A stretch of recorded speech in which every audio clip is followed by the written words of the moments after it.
Welcome, ladies and gentlemen, to a actually gonna be posted edition of the Court Martial Podcast, the only place you can find the honest reviews of today, tomorrow, and every day for the rest of time when we feel like posting and when I actually get motivated. I am your Colonial Champion Sean McCarty, reviewing Survivor Series 2023. And did we survive the night? I don't know, but it was an extremely awesome night of wrestling. And all of those subtle references aside, allow me to introduce my partner in crime. The man of the hour, the man with the power, too sweet to be sour. He is the Bay Area brawler himself, and a man who is full of gold right now. But let's see if he holds that gold come February when it turns into a Sober Lombardi trophy. Skyler Greenberg, how you doing, buddy? Doing good. Here to talk about our favorite WWE tradition here on Thanksgiving, eating turkeys. Where's the gobbledygooker? Well, we're gonna. There was so much good action that we're gonna get gobbledygooking and cooking. And I don't know, is Hector still alive? No, just with the Impact. Well, okay.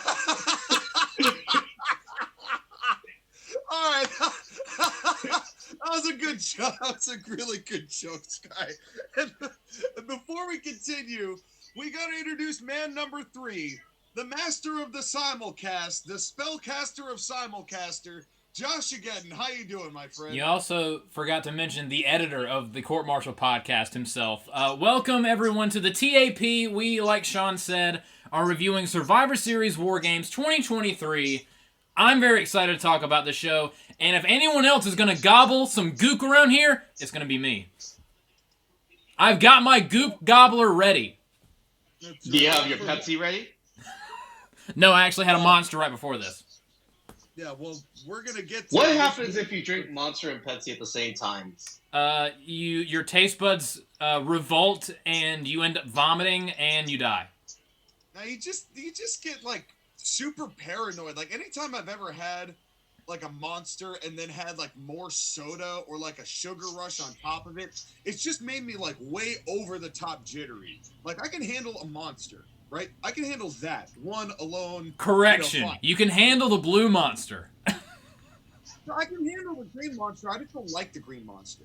Because you're wrong. You know, it's because I'm sophisticated and refined. Young toddler who is editing this show. Speaking of mixing things, have you ever tried sweet tea and Pepsi together, or as I call it, teepsy?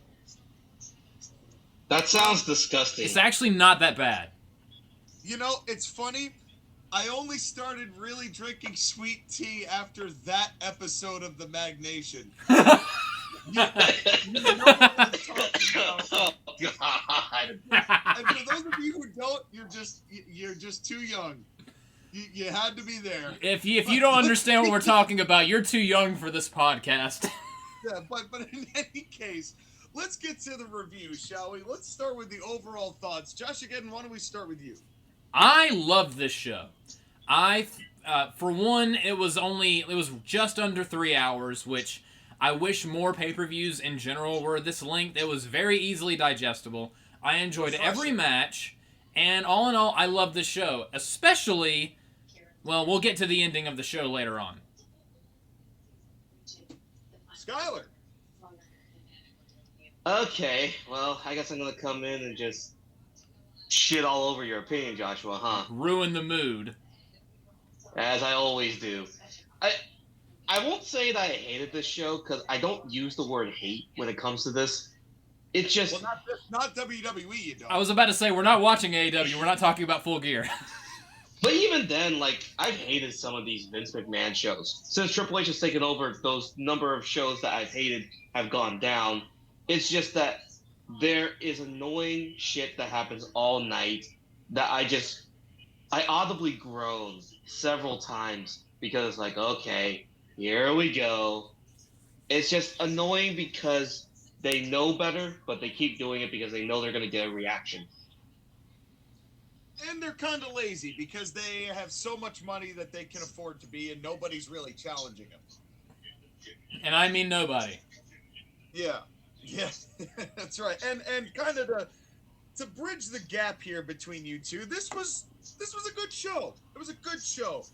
I agree with Sky that there is always formatting problems with WWE. It's because they've been able to get away with doing the same thing the same way with the same kind of deal for so long. And that it's fine. At this point, you know what you're getting when it comes to WWE in that respect. I will say that it was less this night than it has been, and this might have been downright one of the most tolerable Survivor Series I can recall since the one that had AJ Styles and Brock main evented. That was a pretty good show as well. I remember that one was really good. What was that, 2017, 2018? It was 2017 because that was right on the heels of Jinder Mahal when AJ Styles hindered the Jinder. Yeah, and then they realized we cannot have Brock and Jinder Mahal. No, I think Brock was like, we cannot have Brock versus Mahal. You know what? Given Brock's track record, you're probably right about that. But this was a really fun show. I did do a skip, but I went back. But honestly, nothing to the point that Skyler made about ever since Vince has no longer been really painfully in the picture. We have not gotten a show where there's been really remarkably offensively bad stuff on it. I agree. It's been a lot tamer in that respect. And as a result, even the bad shows in WWE are good shows, and this was a good show. I still wish that we didn't have to have 2 WarGames, and we could have just varied it up to having, as we'll mention here, I'm sure in a second, a traditional Survivor Series and then a WarGames instead of 2 WarGames. And on that point, I agree. On that point, I agree very much. You know, but that's not to take away from this. It's not to take away from this opening match, because this opening match had some really fun moments and moments that were so absolutely ridiculous. Right, and before we even get to the opening match, though, I want to do a petition. Can we just have Ozzy Osbourne do War Pigs every single year for Survivor Series? Okay, on that, I like the song, but I kind of wish they got a different, like, heavy metal or just a rock song or something. I don't want the same thing every year. I don't like that. It's a good song. If they had done this, like, 2 years after the fact, I wouldn't have minded it. It's just the fact that it was consecutive years that made me go, oh, okay. I mean, you got the rights for Ozzy Osbourne, so, I mean, use it. I'm not blaming them for it. I'm sure they're getting lots of money for it. And it's better than any of the generic rock music that we normally get for pay-per-view songs. It's not even generic rock. It's generic pop, and it makes me want to die. Yeah, I'll take, or that little Uzi Vert song that WrestleMania that was just my verse is really bad. All right, calm down, Bad Bunny. And it's also a lot better than Hardy that we had at the Rumble. Exactly. Plus, the other thing, too, is that when's the last time that you heard Ozzy Osbourne on the radio? I have my own petition. Bring Bad Omens. Have Bad Omens open a wrestling show. That'd be fantastic. Well, nobody would even know who Bad Omens are. Shut the fuck up, Skyler. Yes, they do. They're like the best band in the world right now, thus saith me. And they won an award recently. Thus saith you and the 10 people in your basement. None of them are in my basement of their own volition. It's all coercion. But continue. Anyway. As the authorities are using the Patriot Act to figure out whether they need a warrant in South Carolina, we start with the women's match. And you know what? The first thing I wrote to Joshua's point about using it again, before I even make this joke, are either of you familiar with the movie Goldmember? No. Yes. Have you seen it? No. Yes. Okay, I knew that'd get a no from Josh again, but okay, it's gonna land here. As soon as I heard they were reusing it, I said, like, this reused great song is fucking boobs. So they're using the same fucking song as they did the last pay-per-view. You're absolutely right. Yeah, so that was it. So I just decided to use an Ozzy Osbourne reference from Goldmember to criticize the fact that they used Ozzy Osbourne a second year in a row.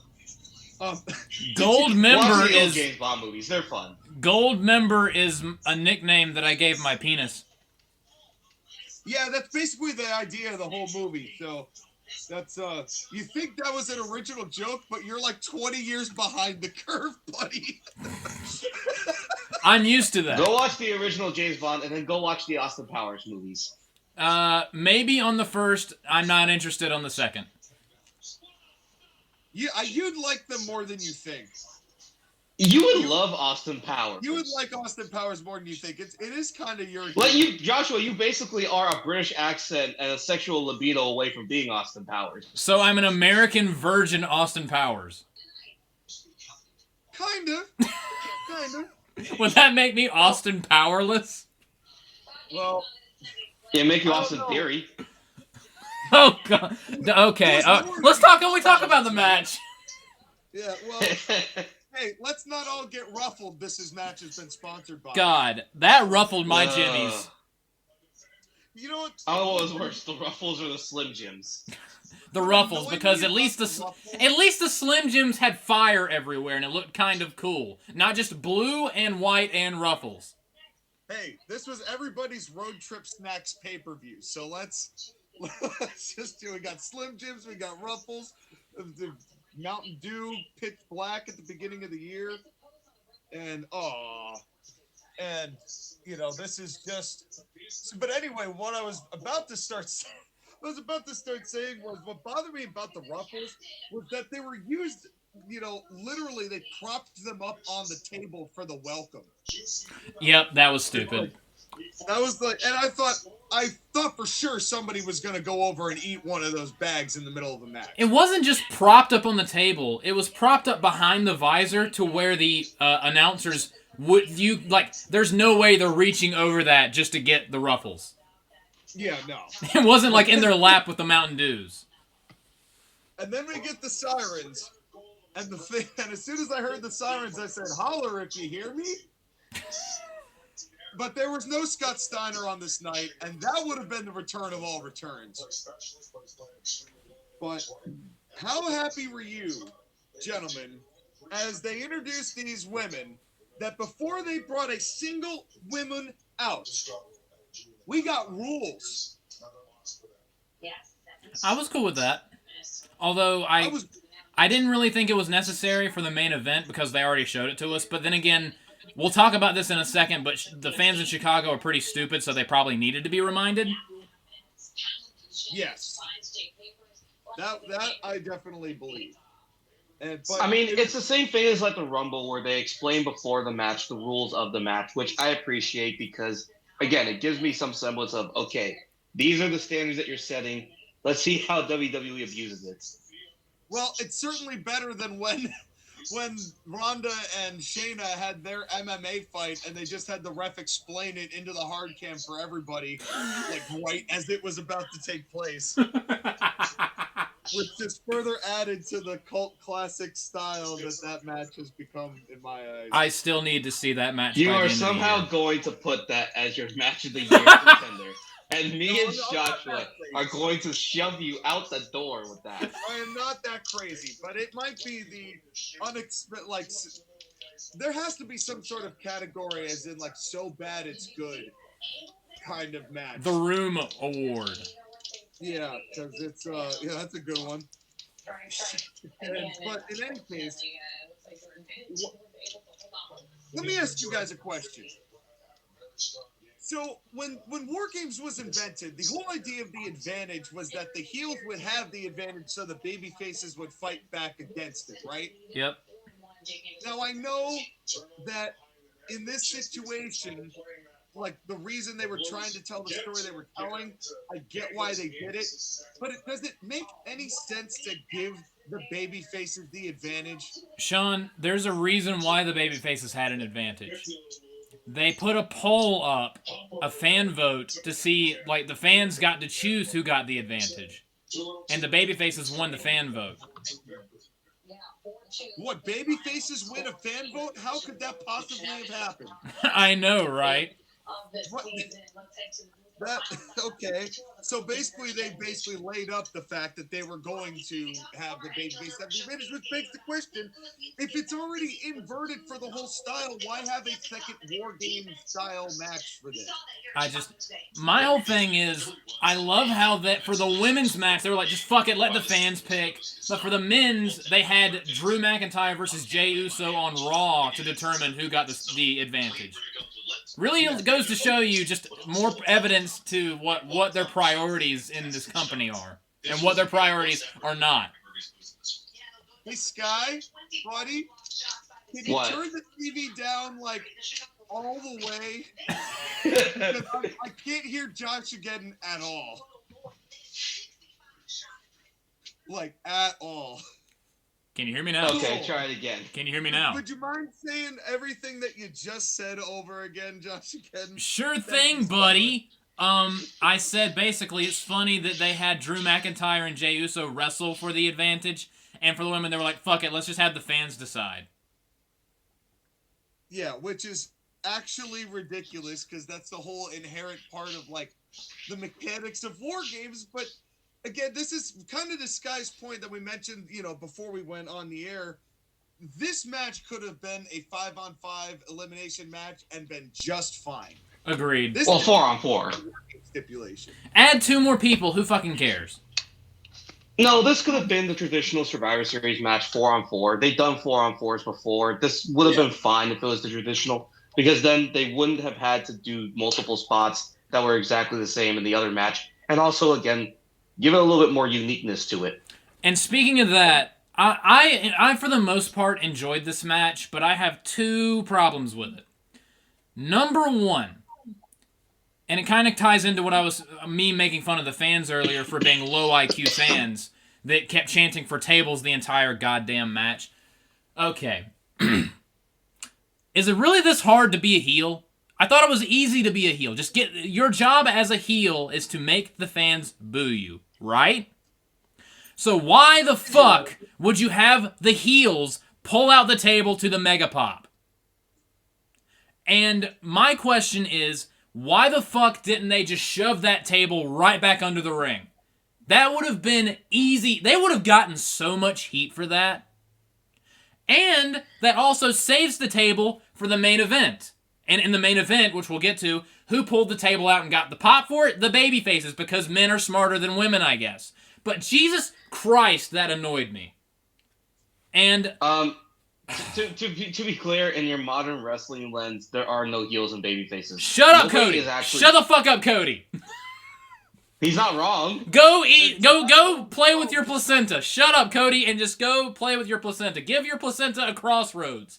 That annoyed the shit out of me. The heels pulling out the table and putting in the ring to a pop, which the baby faces are supposed to get cheered, and not the whatever. And another thing that really irritated me was we'll get to this. It's a little bit later in the match, but the whole trash can spot or diving off the cage spot. My problem with it isn't just the illogic of it. Like, I can roll with that.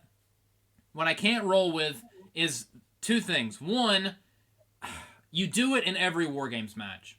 The only time someone dived off the top of the cage in the men's WarGames match was for the finish with JD McDonough and Randy Orton, which we'll get to. And that worked. For me, at least. With this, I've seen Charlotte do big moonsaults and miss, but she got one of the 4 people a little too good. I'm surprised Io Sky isn't a couple inches shorter, or, dead or paralyzed. And I've seen Io Sky do the trash can lid over the head diving off the top spot before. I've seen it before. It's not that interesting. But it happened in NXT, so it doesn't count. They mentioned NXT did WarGames on this show, so it kind of does. If you acknowledge it, it counts. But my biggest problem, not so much with Io Sky doing it, because it has to do with the camera. If you're doing this kind of spot, you have to focus on the person that's going up top and doing it. Do not shoot the people getting into position, because it just makes it look 100 times as fake. I'll give them credit. They did this right with Io. But with Charlotte going up to do her god-awful moonsault, they did a wide shot, and all you could see was all the heels lining up like ducks in a row, and I hated it so much. It looked so fake. And honestly, okay, Josh, so you talk our talking points out, and we haven't even actually started about the basics of the match. But, like, those were honestly the two main things that bothered me in this match. That and Charlotte nearly killing Io Sky with her moonsault. We didn't even get the chance to talk about the entrances, and you're already complaining about most of the match's big spots. It's overdone, it's stupid, and I don't like it. I'm not a big fan. They gotta fix the camera. Stupid. They gotta fix the camera. I don't like camera. Anyway, well, yeah, we're gonna go ahead and we're gonna back this all the way up. I had to get that off my chest because that annoyed the shit out of me. Because as soon as the women came out and I knew that the women were going first, I took a shower. I'm like, all right, because here's the thing. They're going to be locked in the cages. There's going to be 5 minutes of whoever's doing whatever, and I'm not going to miss anything, right? It's a WarGames match. I was not incorrect about that. But I come back, and the first thing I see is that Shotzi's out here looking like a burnt chestnut shell. And Sean, I'll do you one better. Have you ever seen Liar Liar with Jim Carrey? Yes. You remember the girl in the office is like, "Hi, Mr. Reed." That's her. Yes. Yes. And that's not a compliment. And I'm going to put an image of both of the things we've just described up, and you fans vote on which one looks more like Shotzi on this particular. Which one I'd rather fuck? And the one on the right. Gets the bigger vote gets the advantage in the CIW versus TAW match that's coming up next week. That's wait.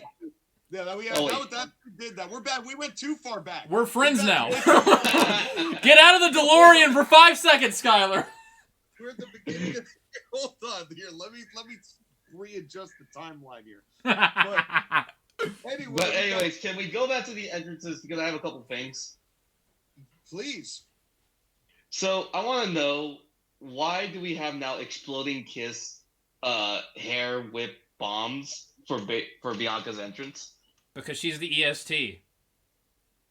Oh, and also, is it me, or did Becky Lynch and Charlotte both have surgery to remove their faces and then put the other faces on top of each other? I swear, Becky looked like Charlotte and Charlotte looked like Becky. The sequel to Face Off. Face Switch. When you think about it, that must be like the last facial surgery Charlotte hasn't gotten. It's like she's got to have gone through the laundry list of everything else, right? Like, I imagine that somebody, whoever her plastic surgeon is, has just taken all of that flesh and has formed some sort of, like, hardened softball that she fed to, like, her dog as a chew toy. It's the 16-time dog bone. I made it out of Charlotte Flair's face. Anyway. No wonder my dog didn't like it. What else about the entrances were you interested in, Sky? Other than Face Swap 2. Well, besides the entrances, and since I'm the one that actually cared about this match from start to finish, I like the opening segment with Bayley and Becky doing a little bit of wrestling. Me too. I'm sure. I mean, granted, it was nice for 2 or 3 minutes until Dakota Kai shoved a kendo stick through the railing to hit Becky in a not very convincing way. Well, I disagree. I actually really like that because, again, as we mentioned, it's stupid to give the babyfaces the advantage. This turned the advantage back to the heels so the heels could use weapons to basically reorient the momentum of the match. I liked that, although they didn't really keep it the entire way. But for a little bit, I didn't mind that. And I did like that Dakota tried to just stick it right through into Becky's spine. That made me chuckle. I don't mind Dakota Kai getting involved while she's on the outside. I just really hate kendo sticks. I wish that Tommy Dreamer had never introduced those to the WWE. I really do. I wish that it stayed in ECW and remained in ECW because it has no meaning anymore to have them there. What's the point of having them there? What does that have to do with wrestling? Chairs, I get. You sit in them. Tables, you sit at them. Ladders, that bulb blows out. You got to fix the light bulb. Like, all of that makes sense.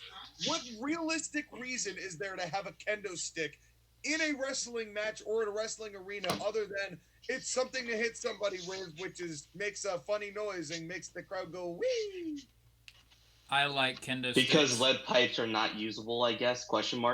They literally use one in the main event, Skyler. No, that was not a lead pipe. Get the fuck out of here with that. No, that was a baton. No, That was a cheerleading baton. No, not that. What Sami Zayn ripped off the wall. Oh, that. Okay, sorry. I thought you were talking about Damian Priest's little twirly whirly there. I legit thought that was a blade at first, and I was like, hold up, and then, oh, it was a baton.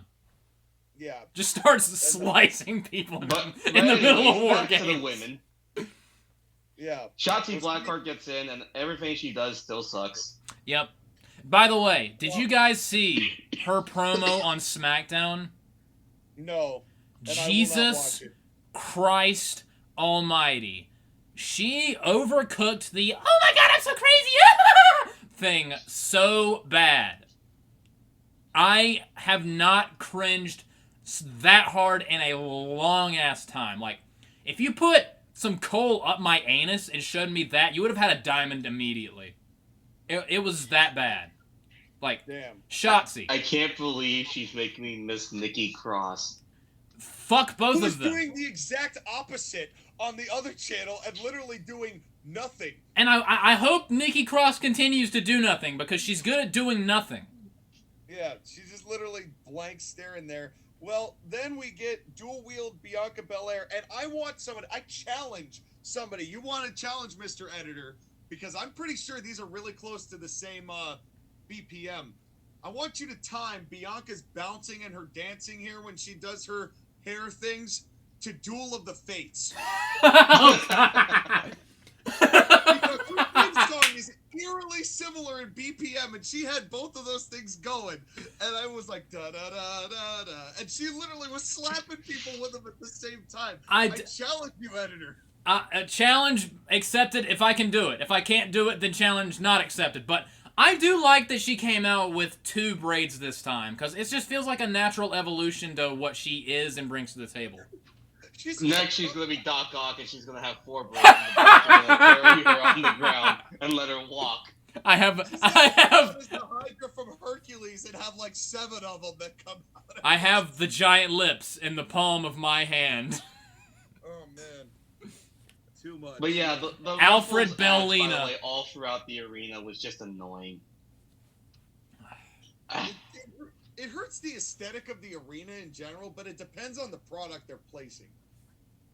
Like, again, with the Slim Jims later on, it was fire everywhere, so it kind of looked cool. This, it distracted me for a little bit, but after a little bit, my brain got used to it. Well, speaking of things that the brains didn't get used to in the women's match part of this, what was that trash can spot that Bayley was going to try to do and set up an EO, and then they're both like, nah, fuck it, we'll just do something else. That was a tease of the spot later where EO was going to put the trash can on top of herself. Yeah, that didn't seem like a tease, though. It just seemed like they gave up on something else they were going to do. I will say... No, it was the tease of the spot they were going to do later. I will say, I loved the alley-oop from Bianca on EO into the trash can lid. I thought that looked really good. And it sounded great. It did. I'm still not convinced that that was a tease, though. Because it just looked like a miscue. And considering how it was teased and milked later, but then Bianca did that double braid suplex, and this is where the spot started getting ridiculous. I'm like, okay, like, come on. It did make me laugh though, and then Kairi Sane angrily skips to but before she can get in the ring, just like every woman before her, they had to stop at Tractor Supply underneath the ring. Okay. And they literally all did it. Every time a woman showed up, they're like, let me get in the ring. Wait, hold up. There's a whole bunch of convenient shit right underneath the door. Let me throw that in. I'm like, come on. I will say, I think the worst part was not just that, but also the women that were in the ring were watching the women go underneath the ring to grab shit. It was the ultimate, okay, when's the next spot coming up? Well, they can't exactly leave the cage to stop them. Because if they do, they'll forfeit the match.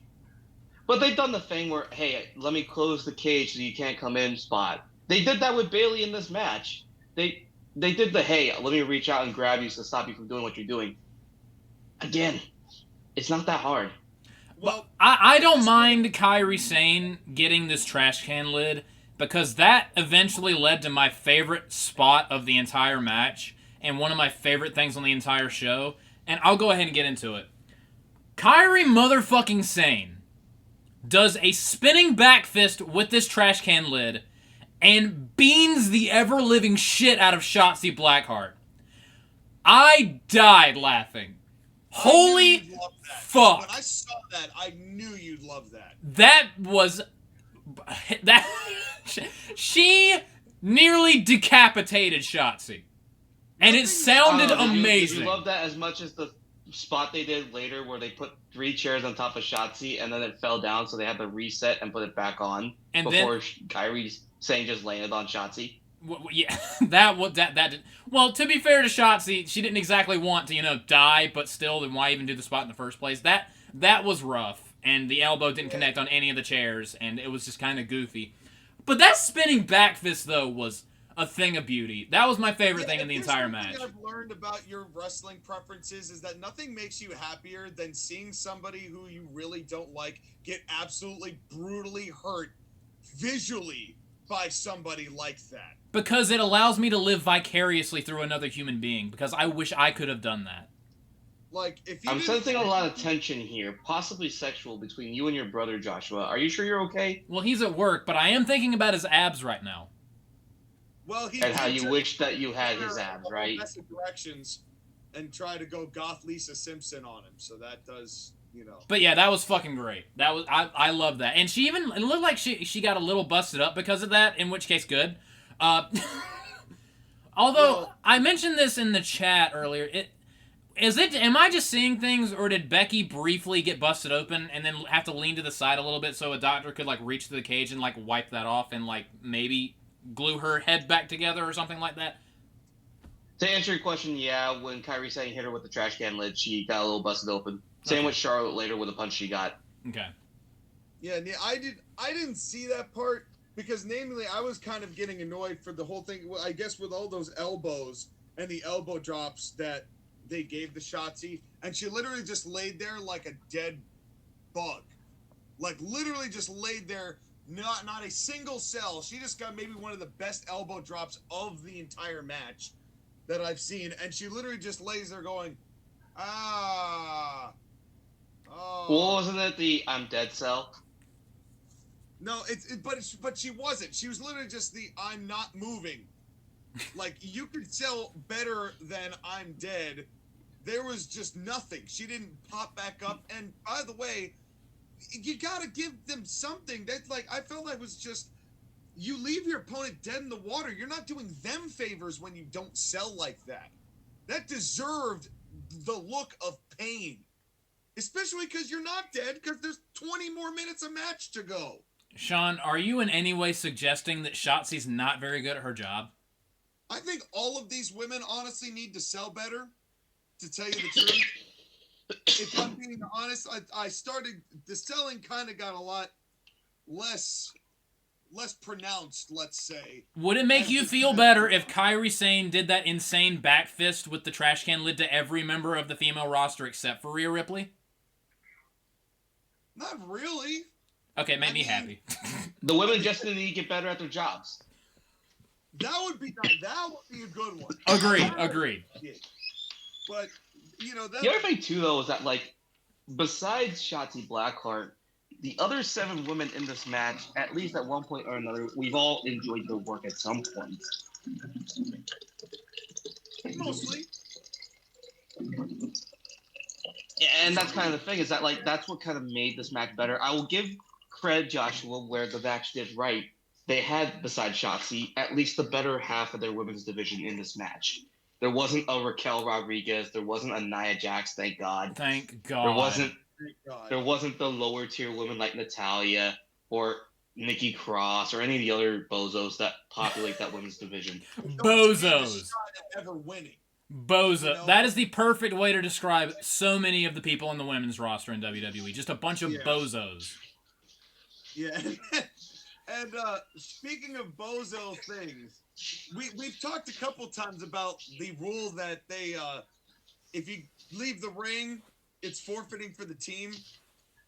But, I thought about the original WarGames, and I'm like, well, if you don't want people leaving the ring, put a damn lid on it. But then we can't do cool moonsaults and stuff that we've seen in multiple other ones. You don't get the cool shots, and you don't get the cool spots. I know. The cool spots that we've done to death over and over and over again that I've seen. Also, that's the WWE cage match style where they don't have roofs on their cages. I know. I'm just saying. But anyway. But it does feel like at some point we're going to get a point where somebody is going to leave the cage because they don't want to turn heel or whatever during the middle of the match. Yeah, people are not going to like a non-finished WarGames, I feel. But if it's the right heel turn, they'll do it. It would have to make sense. Which is statistically their hitbox has improved of late on that. One more thing, just to let you know, the original WarGames that Dusty Rhodes created did have a cage with a roof. Correct. And so again, these concepts have been done better. Correct. Well, and I don't know whether you noticed this, but there was to some degree, I mean, they did spots in the second ring occasionally, but it kind of got to the point throughout most of the match that there was an action ring and a selling ring. Yep, I noticed that as well. I mean, that's what every WarGames is. Yeah, but it was a lot more pronounced in the way they framed the shots. It was a lot more apparent in this one. And honestly, it carried through into the men's WarGames where it felt like there was just a bonus ring just attached for no reason that served no real purpose. Yeah, I mean, they did a little better opening up the field, I think, in that match than they did in this match. But can I just say, when Asuka comes into the ring and we get the goddamn 4 black kendo sticks that look like the dark lightsaber from Star Wars. I didn't mind them. Tell me you aren't excited. I didn't mind them because when they thwacked them with someone, it sounded like it hurt. I'm just a little disappointed that the black kendo sticks were not sizably larger than the white kendo sticks. Okay. Because they had an opportunity and they decided not to take it. Dear God.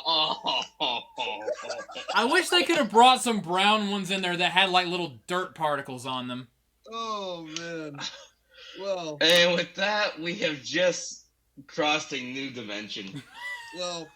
Well, thankfully, Io didn't see it because she's got a trash can on her head.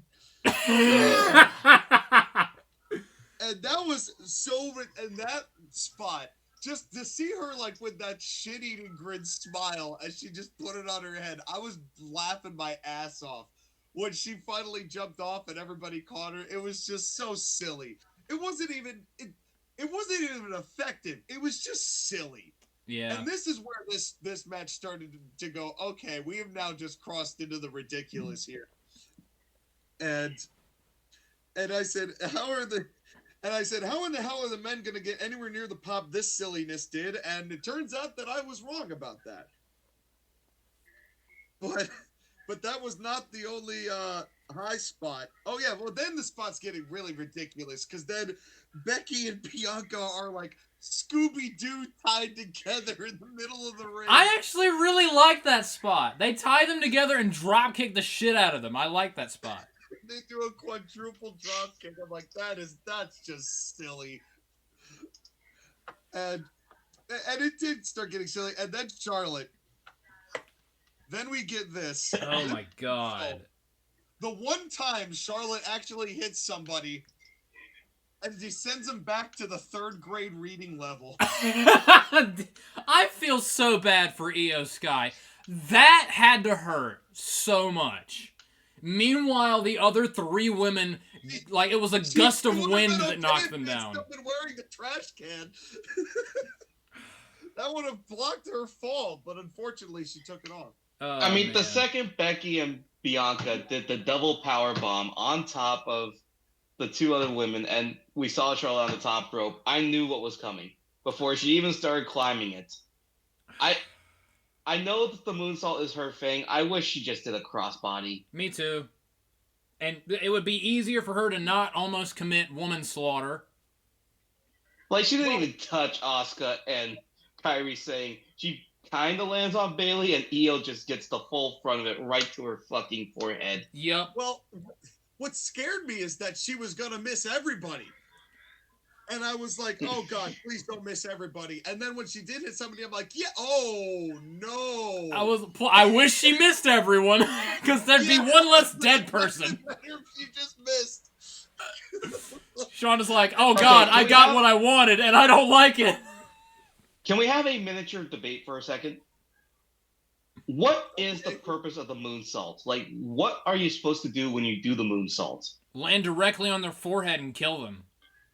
Oh, okay. If it was done properly, and the moonsault actually connects, what part of the moonsault is supposed to connect on the other person?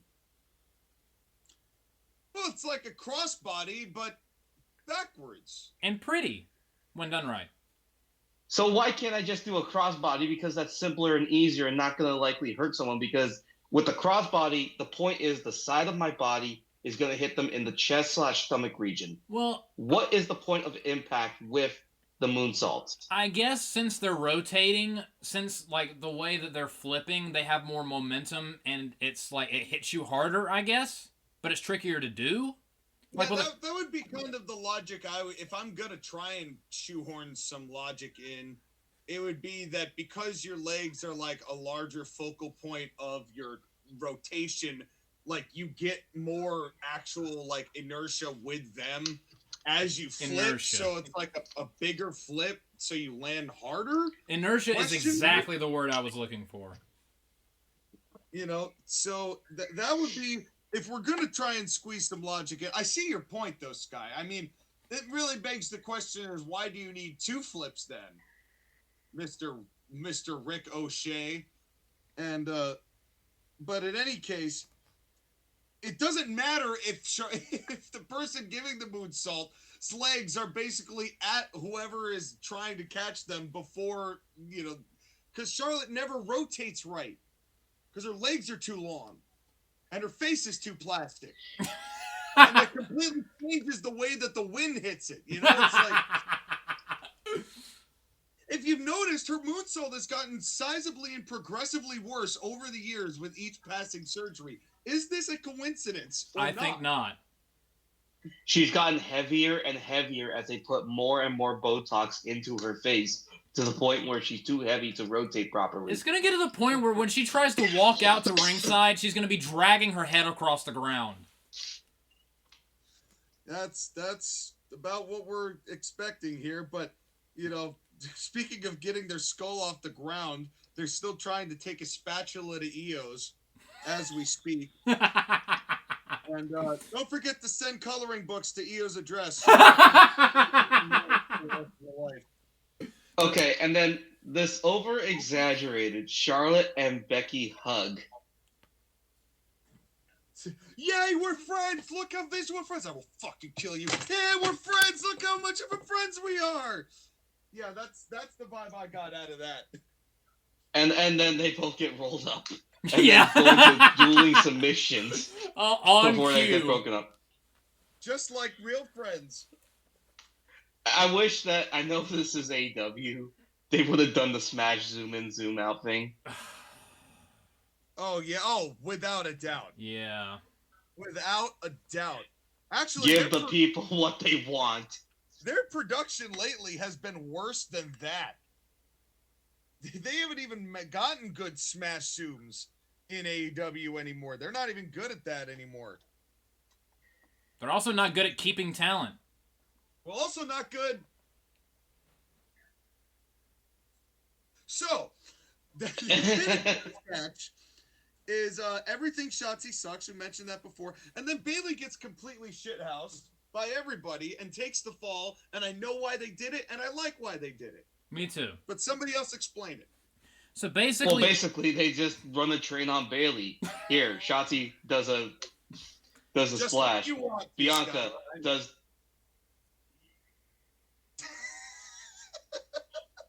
So listen, chaotic. I know people from San Jose have been getting their asses kicked for the last 2 months. I'm not enjoying it any more than you think I am. I'm just enjoying using running a train as a description.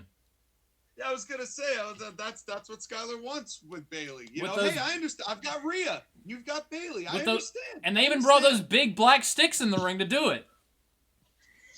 Bailey Well, my didn't stick's even- not black, but whatever.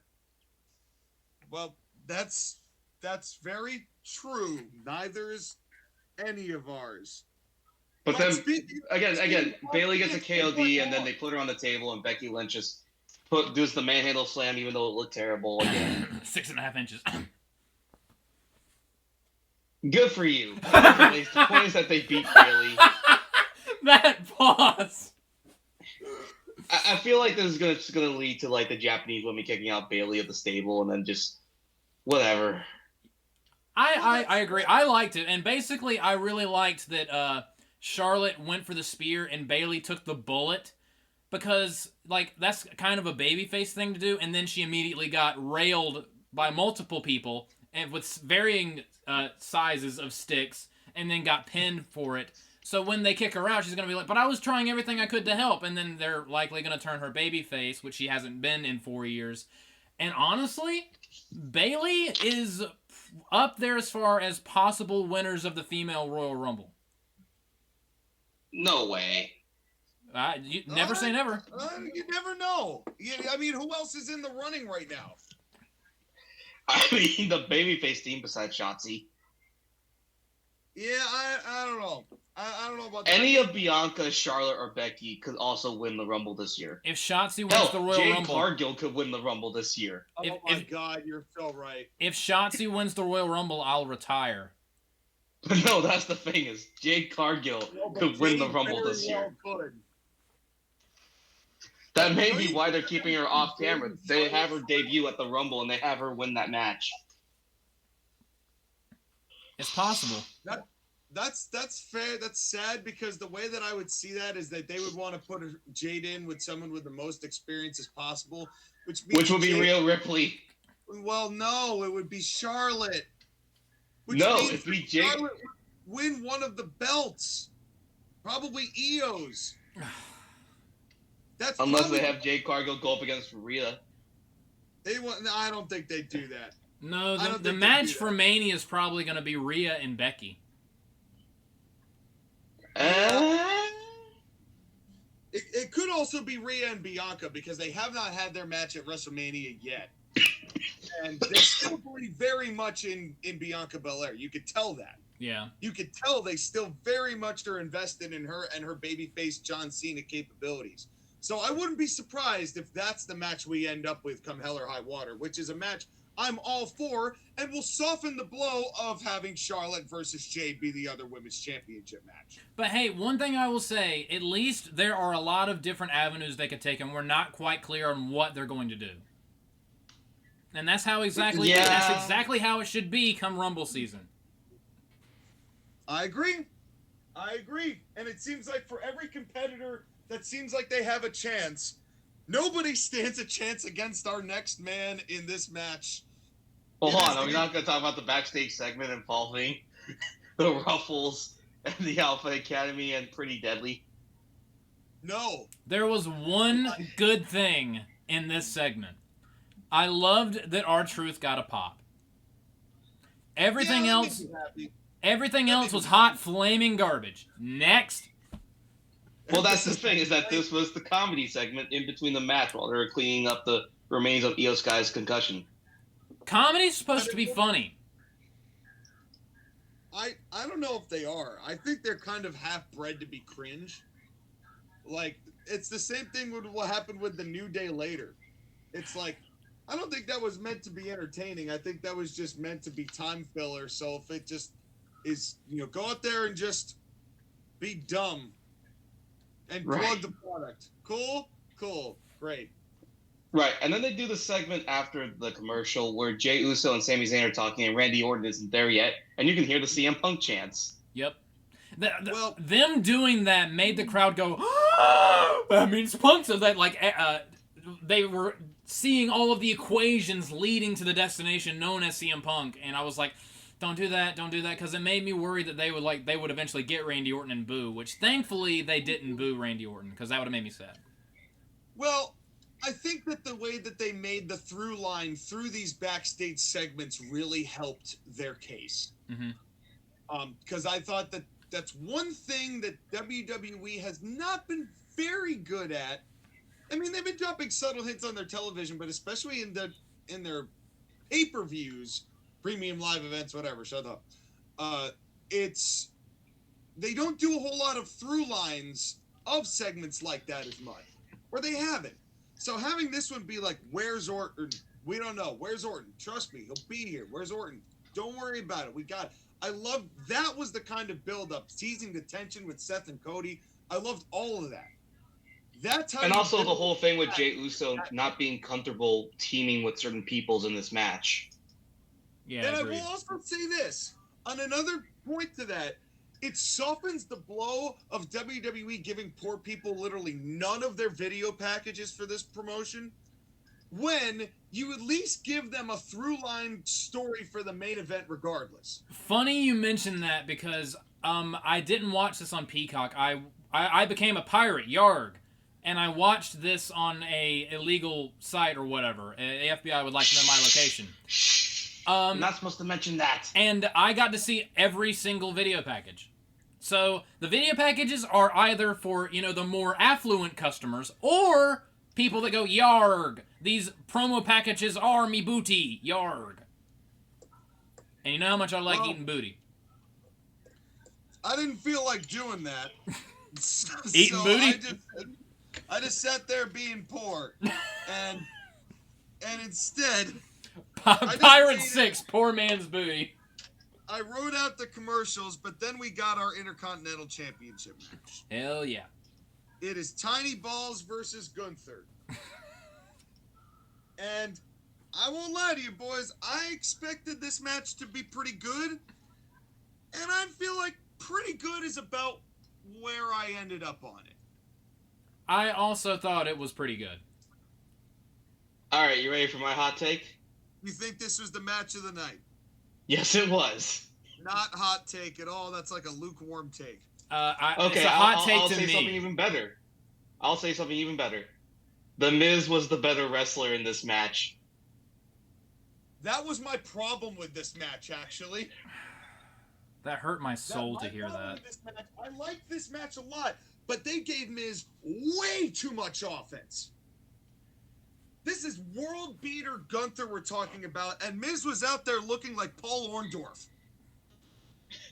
Like, he was going crazy. He hit Gunther with everything but the goddamn kitchen sink. And to be fair, I like the story of Gunther didn't expect Miz to be this aggressive, but he gave Miz so much. It was almost too much It was almost too much offense from The Miz. I don't mind the story of the match. I don't even mind the way that Miz competed in this match. At least recently, I've appreciated Miz more than I used to before.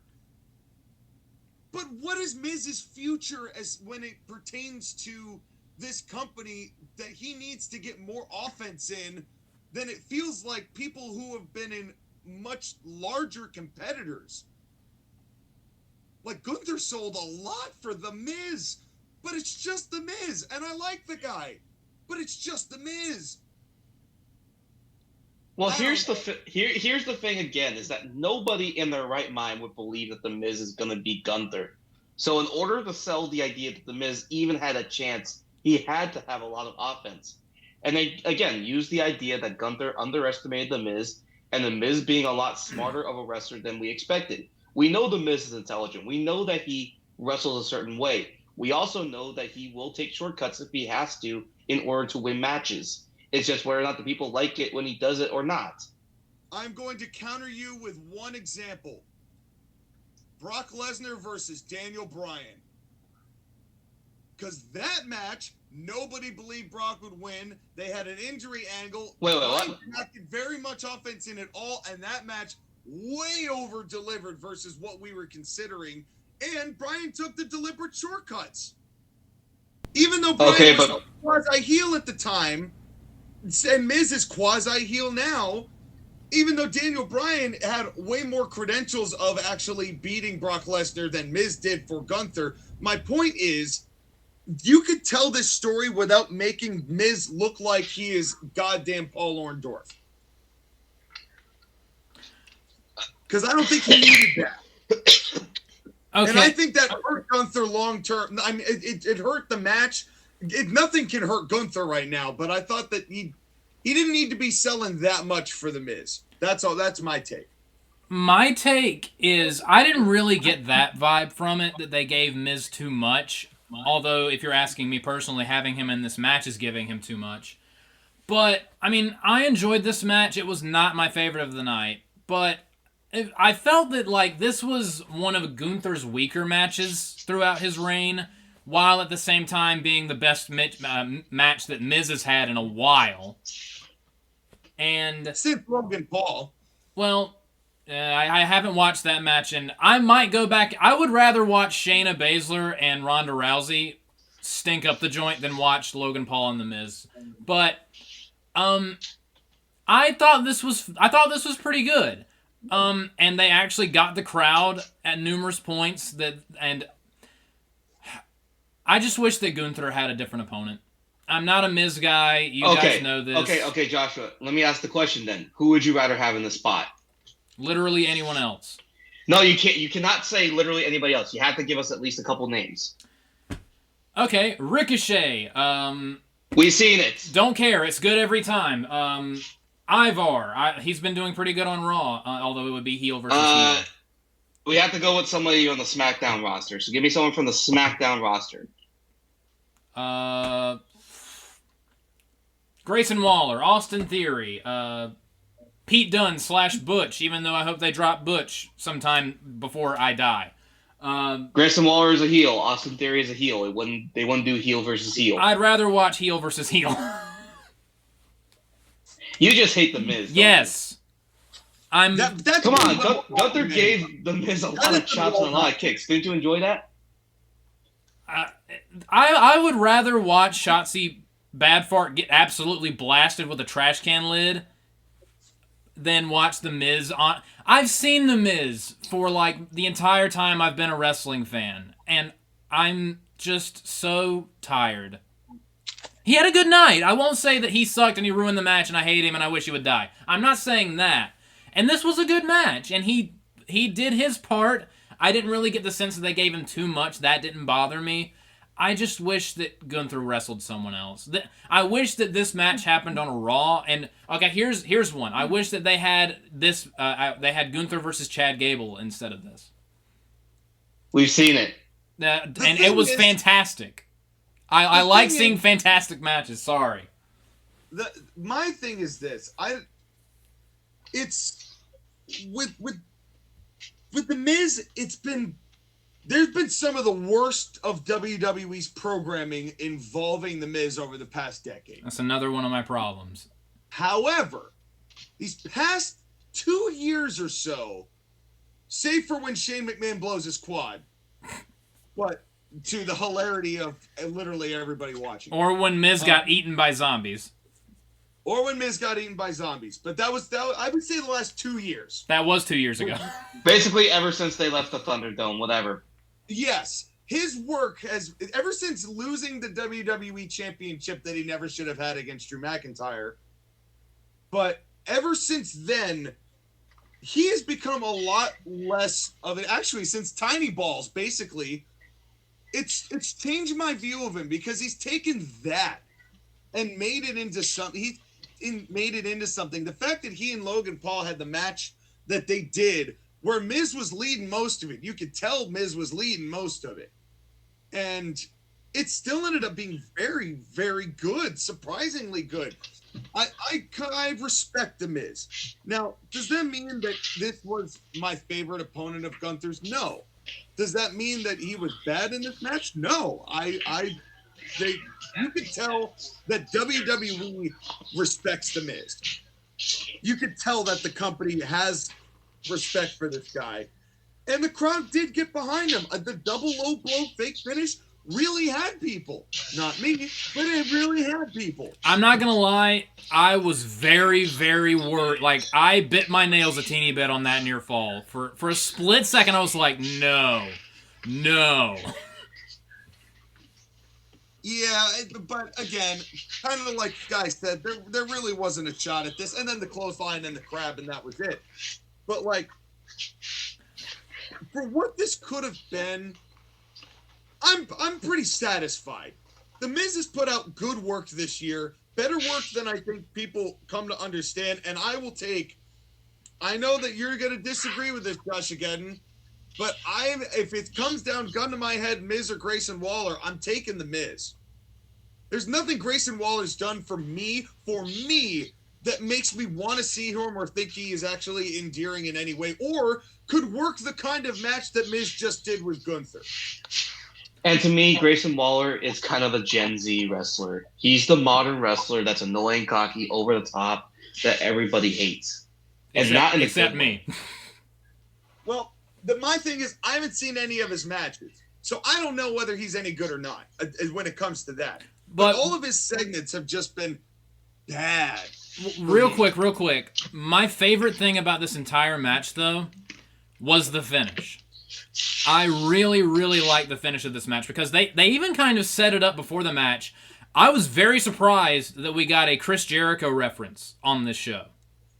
Because I've been watching a lot more WWE program than either of you. Like, I've been watching Raw, I've been watching SmackDown. Whenever they bring up the Intercontinental title, they conveniently just leave out Chris Jericho a little bit. So I was very surprised that they mentioned him. And of course, The Miz, the reason why they brought it up was if Miz won this match, he would have tied Chris Jericho with 9 Intercontinental title reigns. How did Gunther retain the title and keep Miz from doing that? With the Lion Tamer. Walls of Jericho. And I loved that. That was so perfect. Yeah, no, and also, it's the first submission victory that Gunther's gotten in a while, so it was nice to kind of switch that up a little bit. Which is the perfect thing with Gunther. You never know what he's going to beat somebody with. Exactly. It's one of my favorite things about this dude. Seriously.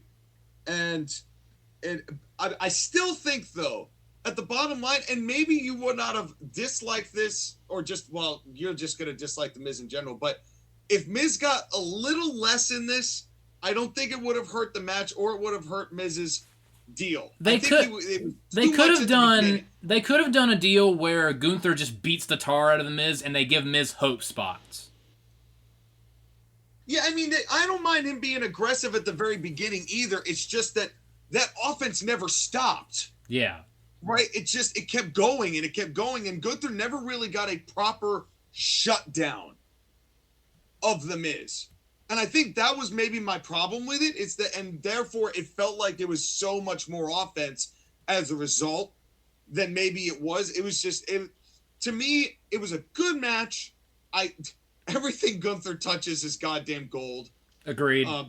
So I don't know. I don't know what to say else about this, but it was a really good match. I don't blame you for calling this the best match of the night, though, Sky. It was definitely the best singles match of the night.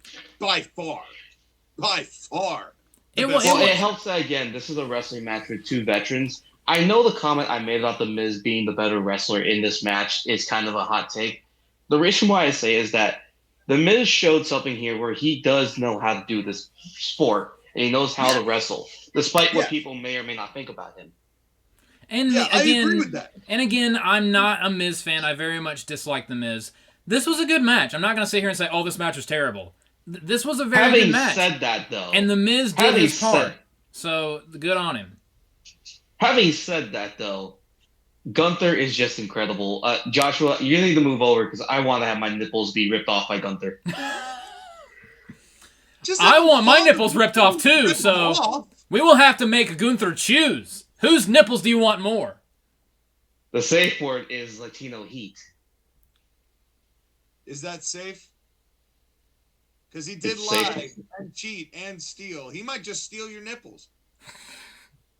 Gunther on his way to steal your nipples. Hide your kids, hide your nipples. But no, there's going to be a debate that we do at the end of the year for Wrestler of the Year between Gunther, Seth Rollins, LA Knight, and Cody Rhodes. Those 4 are neck and neck with each other for Wrestler of the Year. Not for me. There's only one, and you know exactly who I'm going to pick.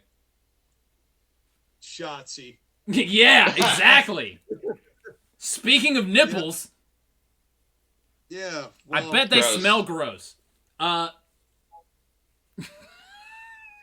Just gross. where do we go from here? To the gross, dirty Mexicans. I don't know. Jesus Christ. Jesus Christ almighty. At least there was some tact about my black versus white kendo sticks joke, and then Skyler just busted in those damn dirty Mexicans. Dear God. Oh, This Oh, match thanks. made me want to build a wall and make them pay for it all. well, My name is JBL, and I have Mexicans work on my lawn. I will say this. I don't pay them very well. I would have rather worked on JBL's lawn than watched this match. Fuck you. This was a good match. I watched it. By the way, to be clear, I don't hate Mexicans. I went back and, well, that's, the jury's still out on that one. But we have no evidence. We have no evidence for or against, so we'll just call that, Dear God. we'll call that one up in the air. In any case, it's Dragon Lee versus, Santos Escobar, who I did not realize until I looked it up, was King Cuerno in Lucha Underground, and it is furthering my suspicion that Lucha Underground was the peak of a lot of these people, because they knew how to market these guys, and nobody else has been able to do it successfully. But I disagree. On this one. I know you're going to disagree with me on everything I have to say about this match. Yes. Because I skipped this match on the night of, because I was the only one who actually watched it on the night of. I skipped it on the night of because I didn't want anything to do with it. I went back and watched it to appease these two, and once again proved that my 100% skip rate is totally valid. It's now 95% skip rate. This was not necessary. Santos is better. I will give you this. He's better as a heel than he is a babyface. Yes. But he did a lot of things that bothered me in this match. And Dragon Lee, he can do some moves. I don't know much more beyond that. Let's say more information required. He's had better matches on Raw and SmackDown. I'm not going to sit here and say this was the greatest thing I've ever seen. This was good. This was kind of in the filler spot to just get the show on, just to have a fifth match. And it was one of the lesser interesting matches on the show, even though I thought Rhea and Zoe was the least interesting match of the night. Like, this could have been... these two guys are capable of much more and much better. They didn't have all that much time to work with, but this was just a solid, quick match, and I enjoyed it. And I totally thought that there was going to be some kind of shenanigans that played into the finish. And even though I wouldn't have beaten Dragon Lee clean in his pay-per-view debut, I very much appreciate that they went with a clean finish. But again, I didn't think this was an 80-star classic in the Tokyo Dome. I just thought this was good, and I enjoyed it. To me, this felt like an AEW match, except they decided to end it at 9 minutes instead of going for another 15. Yeah, and they actually respected some moves, especially with the finish. I mean, here's the thing that I kind of like, because this is the first time I'm watching Dragon Lee, so I don't know anything about him. I haven't seen any of his stuff when he was working in AEW. I am a little amused by the fact that a luchador has Chinese characters on his mask and his cape. It's kind of funny. But highly recommend. Beyond that, I highly recommend. Go watch his match with Dominic Mysterio a couple weeks ago. Go watch his matches with Cedric. Like, the dude is... Those were way better than this match. And this match I still thought was good, but those matches were way better. But my thing when I'm watching Dragon Lee and I'm watching him is that, okay, he's another luchador. What can he do that's different from every other luchador that WWE has tried to incorporate into their thing besides Rey Mysterio and make it work? Because I've seen Kalisto, I've seen Sin Cara, I've seen Andrade El Idolo, or Andrade Almas. We've had Alberto Del Rio. We've had so many Mexican luchador-style wrestlers come in to try and be here in America and marketable. Santos Escobar was the latest one. I will say, they need to stop. Garza, just to throw another name onto that list. I will say they absolutely need to stop associating every single Mexican wrestler with Rey Mysterio in some way or other. Like, have them be like a mentor or a tag team partner or an opponent. They've got to stop doing that, because then you're going to make immediately everyone think, but it's just another Rey Mysterio wannabe. Like, I like Dragon Lee, but they have got to stop associating him with Rey Mysterio. They've got to stop doing that with everybody. I love Rey Mysterio, but there's a part of me that can't wait till he retires so he's less involved. So he can let these other luchador wrestlers actually be other luchadors. Well, the tough thing is they're always going to be in Rey's shadow, because Rey was that transformative a luchador. Yeah. Which is why I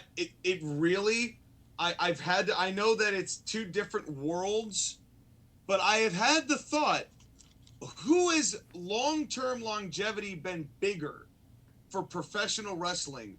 El Santo in his area or Rey Mysterio globally? And I think Rey Mysterio might be the greatest luchador ever to do it, for just how transcendent he has been for as long as he's been transcendent. Yeah, there's a big difference between being a legend in one place and being a legend globally. There's a big difference. I mean, not to take anything away from El Santo, because his name gets a pop to this day. But I truly believe Rey Mysterio's name will be that same way. Is that everybody's going to know who Rey Mysterio is and what. It's an interesting debate for another time. Here are my problems with this match. I have 3 notes, and they all ended up having to be about Santos. And, well, it's kind of ironic, because until Santos turned heel, Josh again was going, this dude sucks complete ass. He did. The best thing to ever happen to him was turning him heel. Well, like, a lot of the problems that I have had with him were, for the most part, not present in this match. There were, like, the dude still struggles when it comes to selling, but since he's a heel, he's not in the position to sell as often, which for him is a good thing, because he sucks at it. Well, my bigger problem is that everything he goes to set up takes forever to set up. He is, for some reason, he's just kind of immobile. He did that well, first of all, he's literally talking to Dragon Lee, walking over, going, hey, I'm going to stick your leg into the steel thing now. You ready? Okay, here we go. And then yells, I'm going to break his leg. Like, we didn't just hear him talk into the camera telling him, hey, just stick your leg in there. And he watched John Cena wrestle last month, so that's what he's doing. That was number 1. Then there was this Frankensteiner. They took like 26 seconds to get ready for. They're standing on the rope, and then he split legs at like Orange Cassidy, drop kicking 2 people. Where it looks like his legs were open to receive that black kendo stick right where the sun goes shine. I will say, Dragon Lee landed on his hip. He landed very awkwardly on that Rana. Like, that had to hurt. Like, it was not a flat back bump. It was at an angle, and I was like, oof. It wasn't great. Well, then there's this moment where he throws Dragon Lee into the corner, and he's punching him in the corner, and I shit you not, folks, he literally trotted while looking at Dragon Lee all the way to the other end of the ring. When he's literally got him on the ropes. Then right there he goes, humpty, humpty, humpty, hump, and then goes to running and charging. I'm like, why do that? You're right next to him.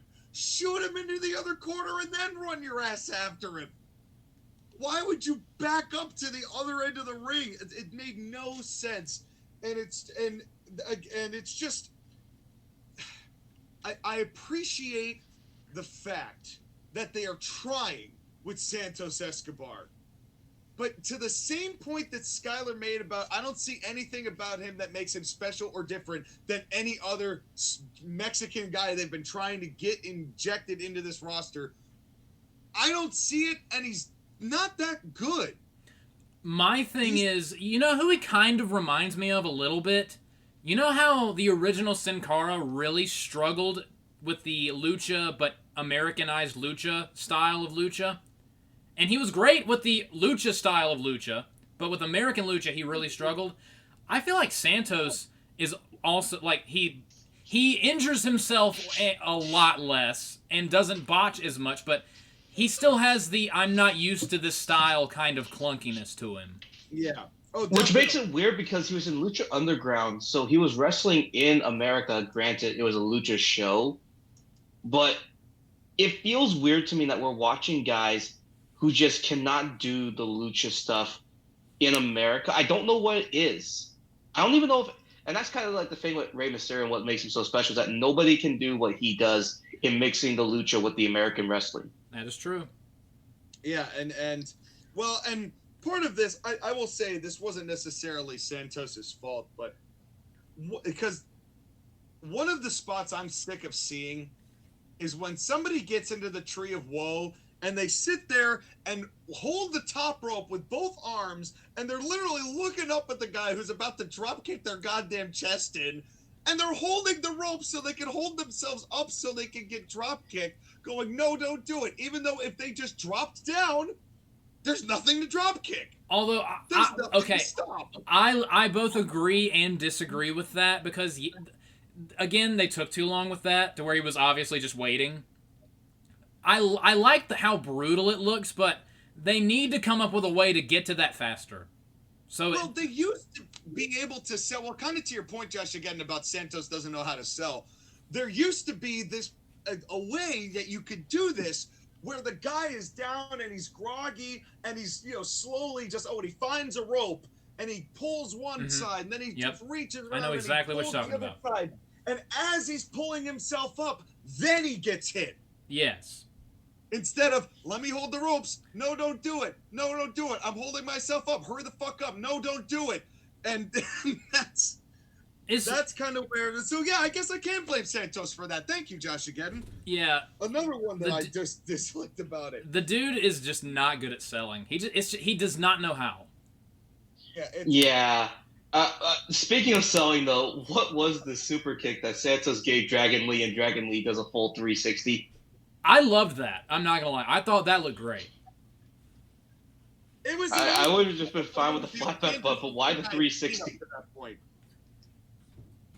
What? Right. Yeah. And then I will give Dragon Lee credit for this one major spot that Joshua pointed out. I don't know if you want to talk about it, Joshua, but it's the powerbomb lift. Oh yeah, this I thought was great because great save. Yes, and as much as we've been complaining about Santos throughout this match, rightly so. Although it's weird, it bothered me a lot less than it bothered Sean. I think that's because in this new role, I'm more forgiving with what Santos does. Whereas when he was a babyface, he was just straight up god awful. But I thought Dragon Lee, even though he didn't do all that much, what he did looked very good. Specifically this spot. I agree with that. Specifically this spot.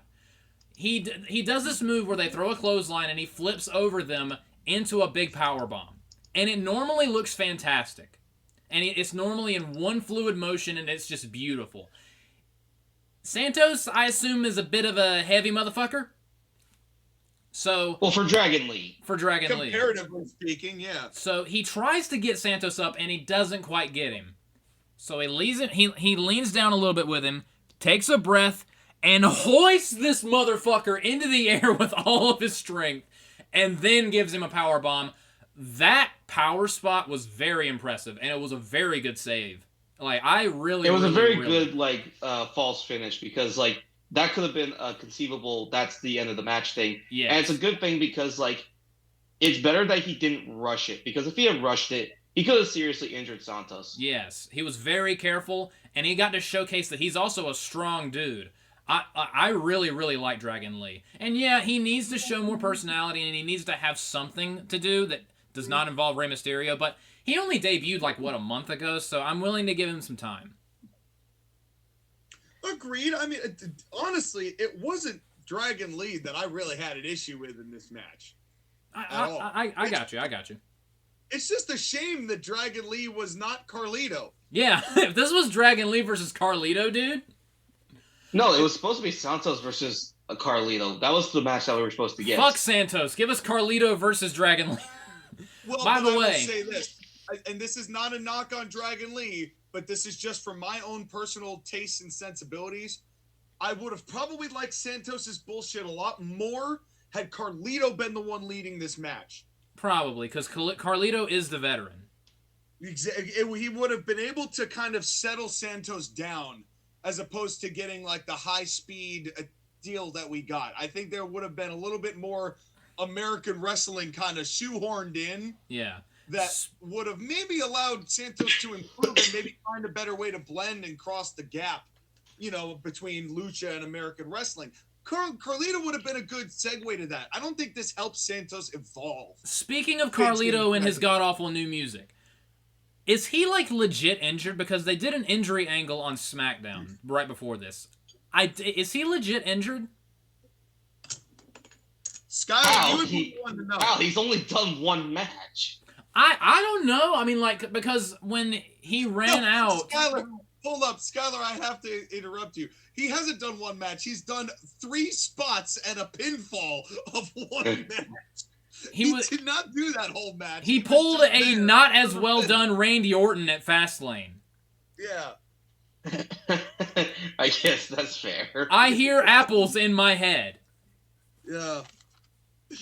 They spit on me. They understand. They're not too cool. They're not cool to me.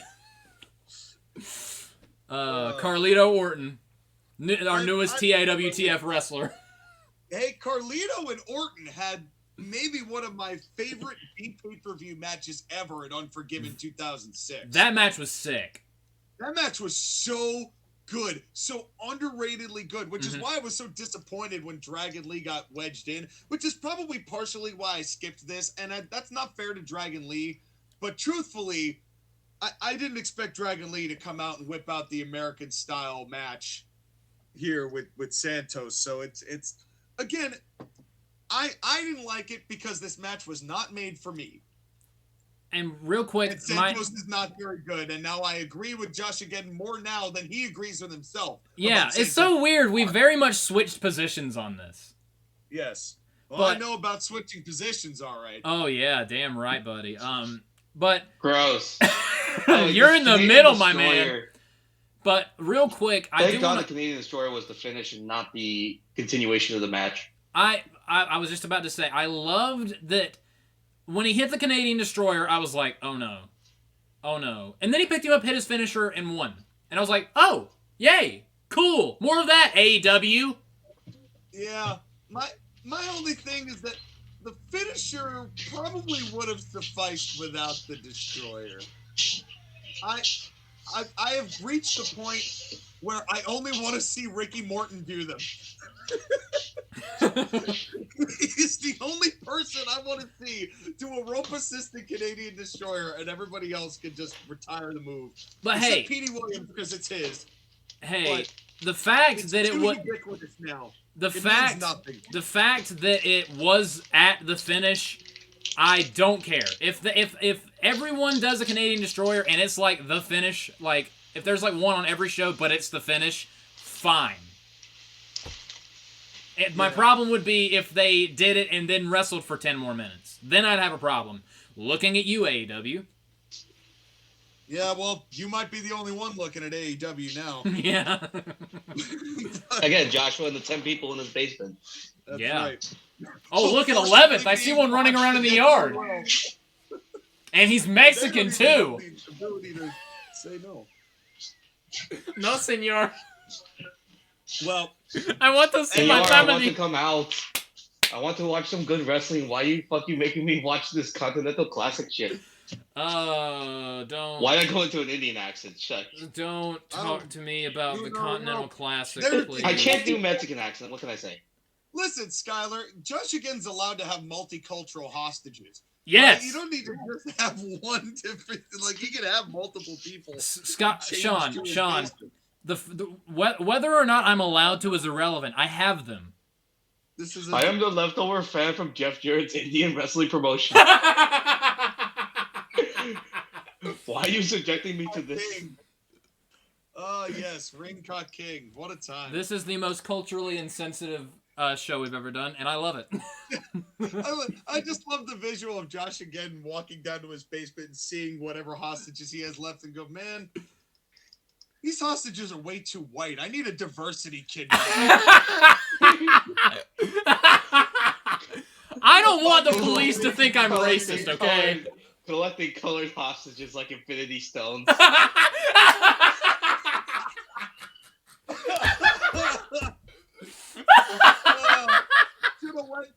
Korean snaps his finger. Oh, man.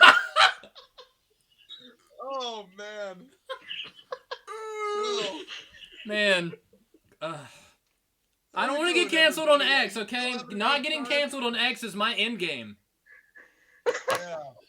Oh, my God. This now seems like a good time to switch tracks. Jesus, why you have to bring the Koreans into this? They didn't do nothing wrong. They just had to watch Ric Flair versus Antonio Inoki in the WCW show. Yeah. That's how it goes. If I captured a North Korean, the North Koreans would get mad at them for leaving, so they let me keep them. Anyway. Yeah, well, why don't we move on? Dear God. But yeah, we get this backstage. I was segment so with the close Judgment to Day, getting and they're like, monetized. Oh, look at us. Look at our different t-shirts. You should buy some of them. Well, I will say that. And then we get the New Day in the Slim Jim car. Just more chaotic bullshit. Well, speaking of tag team championships, just because the New Day have had a lot of them, whether earned or otherwise, but I have to make a little point here just to bring you fans up to date who are poor like me. If you have never gotten a replica belt from WWE, you'll be happy to know that the replica belts have snaps. Like The Thanos. reason I bring this up is why is it the replica belts have snaps, but for the convenience of television, you have the actual belts have Velcro on them? Specifically to spite you. It must be. I think we now know who we need to add to Joshua's collection of kidnapped people. The belt collectors and the belt General makers. Grievous? Oh, yeah. But in any case, look. Well, I'm gonna drink some here's the water real match for quickly. people This like basement Buddha ain't big Bow. enough for the 15 of us. Yeah. Well, in any case, let's move on to our last singles match of the night. It's Rhea Ripley versus Zoe Stark for the Women's World Heavyweight Championship. And I had 4 lines that I wrote for this. Maybe the shortest recorded. I actually watched the match and wrote notes ever because I was watching it and there really wasn't much to say. Yeah. This was fine. It was fine. It was nothing to write home about. Maybe should have just been a match on Raw, but it was fine. I agree. This was okay. This was my least favorite thing on the show. It wasn't bad. It was just there. And Zoe Stark is never, ever, ever going to get over. She's just Zoe Stark. But Joshua, women's wrestling has never been hotter in WWE. Every time you quote Michael Cole, another ethnicity gets locked in my basement. Good, you'll get tax breaks from the government. I'll get thank you cards from the government. That's right. That's right. Zev Coulter and Jack Swagger want to record videos from your basement. Dude, Dutch Mantel has a podcast that is gaining subscribers almost as quickly as Cornette is. People are loving listening to Dutch and this skinny British dude just talk about whatever they're thinking about on that day. I think it's called Story Time with Dutch Mantel. Look Yes. it up, folks. It's worth watching. It's another good line, but it doesn't necessarily have the Jim Cornette brand of let me talk for fucking ever about this. And every single thumbnail of his videos, he has one of 2 facial expressions. And that enormous mustache. Yeah, it's either Dutch laughing or just Dutch. Staring. But in any case, that even just talking about this podcast was more interesting than this match. Rhea is stupid over. Yep. As a heel, but she's a babyface. But Rhea is stupid over to the point that Zoe Stark got booed the hell out of. Yeah, that made me laugh so goddamn hard. Well, it almost makes you ask the question: are they really doing Rhea? I mean, Rhea has to be kind of this leader of the Judgment Day, but she's so goddamn over that it's got to be hard to work with her. Because you can't get babyface reactions when people love her so much, even though she's the heel. Yeah, like The amount of star this power... is again part of the, heels and babyface thing doesn't matter. It's not a matter of if this person is like... It's not that it doesn't matter. It's just that they're not using it. It's because the thing is, Zoe Stark, this match, she was, unless Zoe Stark went in there and really wowed people with her performance, there was no way that Zoe Stark was going to be able to outdo Rhea Ripley's popularity or even come close to it. No. Like, it is a problem. Like, it's because there is an uncrossable chasm as far as star power. Rhea Ripley and the rest of Raw and maybe Becky Lynch. That's what it is. Literally every woman on Raw, and I've been watching Raw just about every week. Every single week, the women, like, there was, like, last week, there was some women's matches and the crowd kind of cared, which shocked me. But normally they wrestle in front of crickets where even the crickets get bored. So, the thing that you have to, like, take time with the women's division and acknowledge is that they still are in kind of like their genesis of building a proper women's division. I mean, it's kind of like anything else in wrestling where they're going through phases of improvement and stops and starts. The reason why they have to have this match is that they can give someone like Zoe Stark time with someone who is actually good and give her a chance in the spotlight to see what she can do and also to learn and improve. I will say one of my least favorite Zoe Starkisms occurred in this match, and it's honestly an ism that happens with a lot of women's wrestling and some of men's wrestling. I'm really starting to hate unnecessary flips that always result in botches. I know this is a little bit later in the match, but I'm going to jump to it real quick because this pissed me off. I mean, there's nothing else really to talk about this match. What the fuck was this chokeslam flip out of land weirdly spot? I know what it was, but... That was my second note. I'm like, I got that far into the match before I had a second hit right. And I'm like, what idiot? Here? What fucking moron okayed that spot? Like, I know what it was. Well, let's see here. Zoe Stark was in NXT, and Shawn Michaels was on the NXT. Like, first off, Rhea Ripley never does a chokeslam. Why would she go to top rope to do a chokeslam? She's never done a chokeslam in her life. It's not one of her moves. But she goes for a chokeslam, and the idea was Zoe was going to do a cool flip and land on her feet. She didn't land on her feet, she landed on her face, which was funny. But at the same time, Zoe and every other woman in the roster that isn't Rhea Ripley, because Rhea Ripley doesn't do this dumb shit because she doesn't need to. Enough with the pointless flips. Enough making your moves way more complicated than they need to be and more complicated than you are capable of. And the reason why they do this is because they know they're not over, but they want to be over, and they think, let's add more flips. Fans like flips. Let's do flips. And they land on their face and everyone laughs at them. And I'm just like... And like earlier in the match, when she did that weird flipping senton off the apron, although it did kind of connect, but it looked stupid, but again... Like, Liv Morgan can't just do a flatliner. She has to bounce off the ropes into the flatliner, and it looks like shit. Sasha Banks can't do any regular move ever. She has to spin or twist off the ropes into whatever move, and it always just looks unnecessary and goofy. Women in wrestling, stop it with this. Stop doing this. It's funny. You said, you touched on something very interesting, which was... I'm not getting over, so I'm just going to add a whole bunch of unnecessary flips that I don't really know how to do.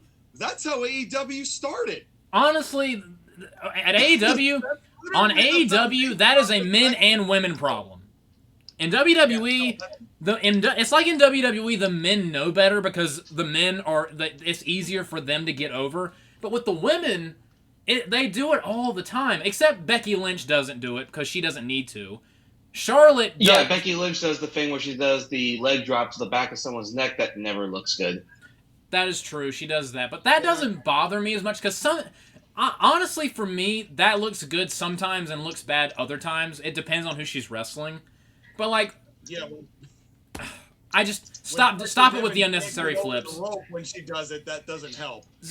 And so many of them do it. Like, especially... Zoe Stark does it a lot, and I despise it. And when she did that and landed on her face, I cheered and booed simultaneously. I didn't even know that was physically possible. Well, it was. The thing is that this match was okay. Zoe is decent at selling. She's just green. Yeah. It's not that she's bad. She's okay. The claw marks makeup on her face was stupid. Yeah. They cannot just have women look like women on this. They can't have them look normal on this show. And ever. Then, you know, this match just got. The only thing I didn't love was when Zoe was like, kind of did the John Moxley, hey, hit me, you hit me, I hit you, come on. And then got roundhouse kicked in the face. Yeah, I got the and then, you know, and then we get the riptide, and that might be the most sexual cover we've seen Rhea Ripley do yet. Yeah, that finish was almost a finish. And I will also say that Zoe also received Rhea very well. Like, I don't know whether you noticed that Rhea Ripley went for the cover, and I thought Zoe was a little too ready to get Rhea's seed there. Yeah. I mean, in the lead up to this, Rhea was like, "I'm gonna give you your beating at Survivor Series," and Zoe was like, "That's the way I like it." Yeah, yes, mommy. Yes, mommy. I couldn't tell what's behind it. I don't know what the hell he's looking. It was okay. It was okay. But it was not that great. Much worse. And I guess that now leads us to our main event. It is men's war games. Yes. Between the men and the war games. Yes. This was my favorite thing on the show. By far. So, where do you want to start? Well, why don't we start with just, what did you think of this match, Skyler? Good wrestling match that was ruined by weapons and gimmicks and garbage and bullshit. Oh, wait. Well, this match, if this had been the only War Games match on the show, I would have really, really, really loved it. Me, same. I feel the same. I loved it regardless. It was so much better than the women's match, but it should have been the only one on the show. That's my biggest thing, is it should have been the only one on the show. Lipstick in my Valentino bag. If they had not just done the Carlito shows up to do the finish, arrival spot, the pay-per-view earlier, I would not have minded Orton showing up as late as he did here. Yeah. But they just didn't. They just did it. I'm like, really? And them doing it in that 6-man tag on Fastlane made zero sense. It didn't make much sense in this scenario, but it made more sense even though it didn't make sense. It made way more sense here than it did then, which kind of makes me think if Triple H is right when he says every time you're seeing a live event, we're already thinking about the next one. Well, clearly you weren't, because otherwise you wouldn't have blown that finish on a B pay-per-view that didn't need it. With the LWO. It's not the first time in a War Games match that they did the thing where they have the guy who's supposed to come last, and like delay a little bit. They did that in NXT too. Skyler, did you get absorbed by the Borg? I was about to say, Skyler. Did you turn into Tron? He's mid-transformation. Yeah, I don't know. Did Joshua just try to kidnap me? Can you hear me better now? Yeah, you're in my basement. My first Jew. That's great. Anyways, as I was saying, this is also not the first time that they've done the thing where someone comes in at the end of a War Games and doesn't come right away. They did that in NXT too. They just reused their spots over and over again. Yeah. Well, that's bad formatting. That's the thing. It's like, and that's when you're uncontested like this, and you're allowed to be this kind of lazy in your booking. They just conceal it a little better than they used to. Yeah. It's that part of it. I will, Josh, again, you're going to be really happy when I say this. When I saw that King Yabu was going to start this match off, I got happy. Because I wanted to hear Yabu's all night, and I heard none of them. And you went, boo. I got so disappointed because they never got him close enough to the camera to do it. The goddamn cage was in the way. I was so sad. And it's like, if this is the way I have to enjoy Finn Balor, and it's the only way I can do it, then I'm riding this Yabu thing to the ground. It's the best. It's the new Chris Jericho is so fat. But here's the thing: why do I have to watch Seth Rollins and Finn Balor wrestle again? Well, let me ask you a better question, Sky. Why did Seth Rollins have 2 golden tumors on his neck?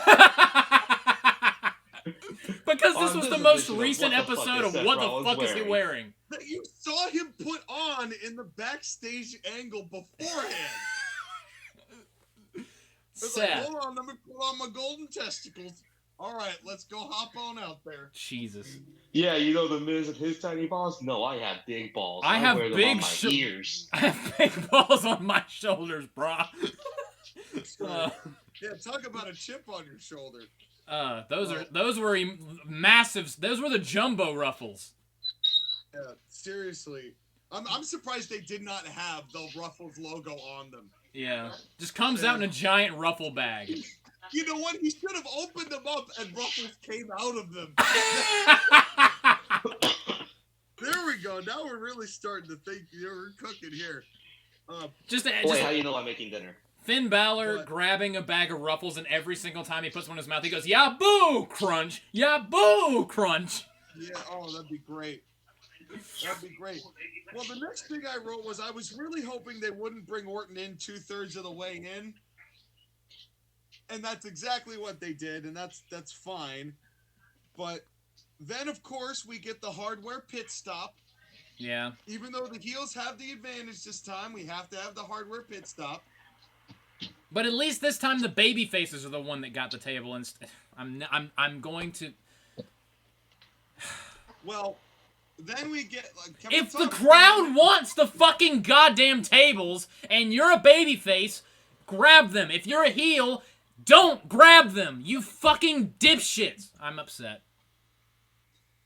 Just like Drake. And Joshua, let me talk to you. Shut up, LA Knight. I missed LA Knight not being on this show. Me too. Don't lie to you. Me too. But the other thing, too, is that it's kind of good that they don't overexpose their wrestlers. Like, Gunther wasn't on the last show, but he didn't need to be. Logan Paul wasn't here tonight, but he was on the last show. They're doing a thing where we finally have a point where they're cycling people in and out. Yes. So you don't get bored of them. That helps keep people fresh a lot. Mm-hmm. And it's something that we mentioned Lucha Underground. That's something that they did very, very well. Is they made sure that you never saw the same people on the same, like, week to week unless you absolutely had to. And I very much appreciate that out of Lucha Underground. And I think that they are doing a much better job of it here in WWE too. And truth be told, having Seth be a world champion actually has really helped that effort. Yes. And real quick, I have one big compliment for one tiny little section. It's not really that important, but I liked it. Basically, when Sami Zayn comes out and he gets in the ring and he's fighting off people as he gets in the ring, the tilted camera angle looking up at him getting in there and fighting, that was such a good camera angle. Because it looked like he was battling to get into the cage, and it made it feel like a war. I just loved the way they shot that angle. It looked very good. Yeah. Wait, Joshua, I have a question. Does that mean that you're actually complimenting something that Kevin Dunn did? Hell has indeed frozeneth overeth. Well, and it would not be the first time on the night that hell has frozen over. Well, let Jey Uso thaw it out for you. Because have you seen Jey Uso's quote-unquote punches? Well, do you mean the open hand slaps? Yeet. I mean the let me fondle your cheek moments. Yeet. He's not even slapping people. He's literally going, I'm going to touch your cheek. I'm a touch of cheek. He thinks he's doing the Rock slaps, which the Rock made look like actual punches. Jey Uso, not so much. Yeet. I hate you, Sean, because you told me about this a couple of pay-per-views ago, and ever since then, whenever I watch Jay or Jimmy Uso, but especially Jay do it, I'm like, I can't unsee it. Yeet. It's the same thing as the backslap tag. It's become more pronounced lately during this singles push, I think. And yes, we know Jey Uso is kind of over somewhat with the whole Yeet thing, which Joshua is crying over because he couldn't get a Yeet shirt. I used to think Yeet was funny, and then Gen Z and Jey Uso ruined it. And now I hate it. With Jay, it doesn't even make any sense. It's like, what are you yeeting? You're not throwing anybody, like, large distances. Speaking of which, it's funny you say that, Sean, because in Drew McIntyre and Jey Uso's match on Raw, Drew launched him over the table, and Drew looked at the camera and said, "That's a yeet." And I laughed hysterically, because Drew. There you go. Well, speaking of... And your streak continues of rooting for people to get hurt. Yes! Well, Jey Uso steals your Yeet gimmick. I will Fuck find a Drew. Samoan. That's the one ethnicity that remains from my basement. I need a Samoan. For your collection of Yes! ethnicities. Gotta catch them all. The ethnicity gauntlet needs to be filled. Ethnicity Mon. My favorite anime. right. Catch 'em, gotta catch 'em all. Gotta catch 'em all. Hostages! Yeah! Anyway, it's... the one thing I did not understand, babyfaces have the advantage, or babyfaces have tied things up, and it's not Drew, it's Damian that comes in, because he goes, no, it's not yet your time. And Damian Priest comes in, and Jay's got a chair, I believe, and Seth has got a weapon, and they see Damian Priest, and they both drop their weapons to go in front of him. Like, what are you two doing? He's got a big bungus coming in here, and you guys are going to take away your own advantage while getting a disadvantage of a man. God, lipstick in my Valentino bag. Ethnicities in my basement. Yeah, it's I don't know. It was one of those weird times of like, you're really gonna drop a weapon just so you can fight this guy, even though he's getting into the ring. But they know weapons don't work on the Mexican Undertaker. That's you say that. Well, then he whips out his cute little baton, which is the most girly thing I've ever seen. Damian Priest ever touch. And that's saying something because he has eyeliner. Yeah. Yeah, he does, but you can make guyliner work. That little frilly ass baton, I don't know what that was there for. And so then we get some Edsturbation that wasn't really Edsturbation because it's Dominic and he's doing that kind of on purpose just to fuck with people. Real quick, as much as the Chicago crowd annoyed the shit out of me, Don't do that. I loved that when they knew Dominic was about to come out, the boos got louder and louder and louder. And then smartly, because Dominic actually knows what it means to be a heel, he was like, even though it was probably already planned, he immediately did the Eddie Guerrero spot to maximize the heat, because that's what a heel's supposed to fucking do, damage control. Yeah, and I really genuinely don't want to see anyone do anything with Eddie Guerrero unless it's a heel trying to get heat. Yes. At this point.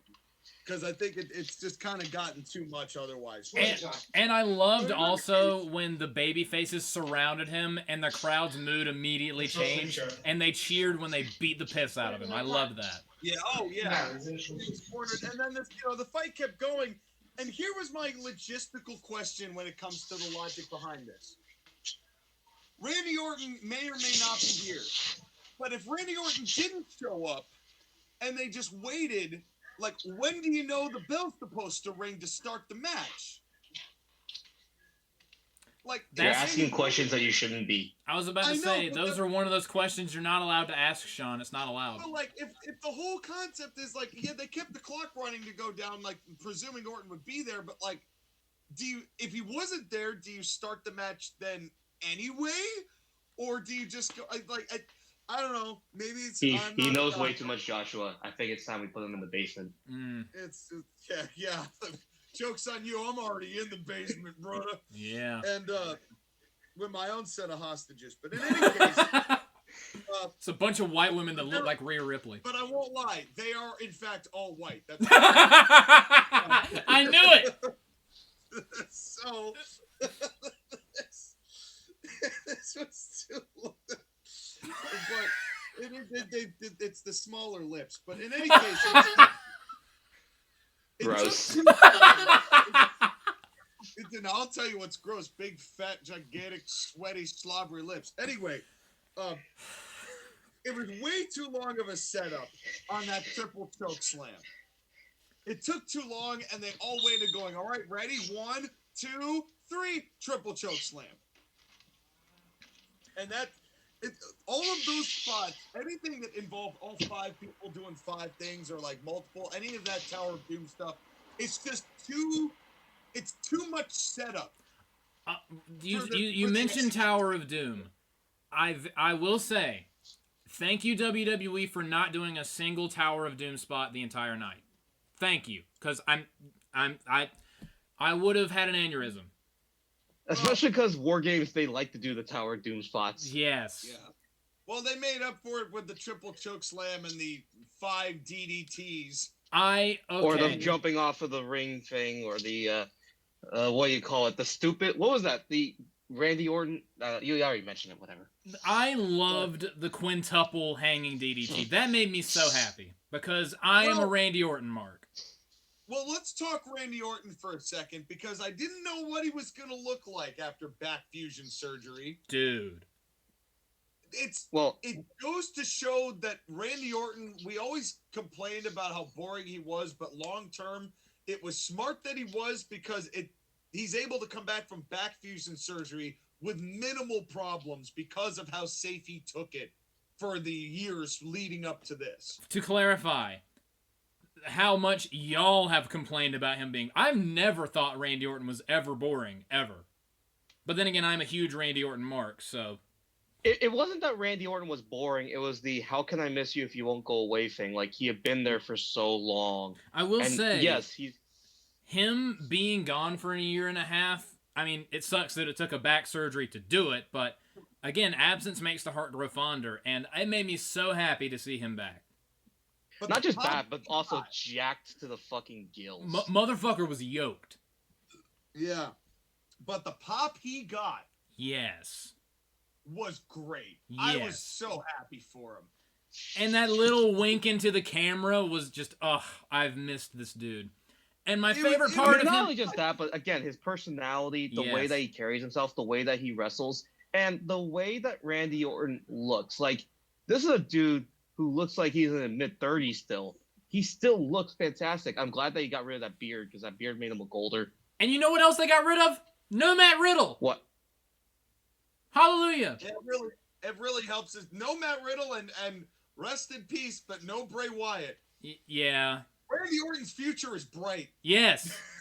Yes. Well, until he wrestles Bo Dallas. Stop that. You stop that. Care.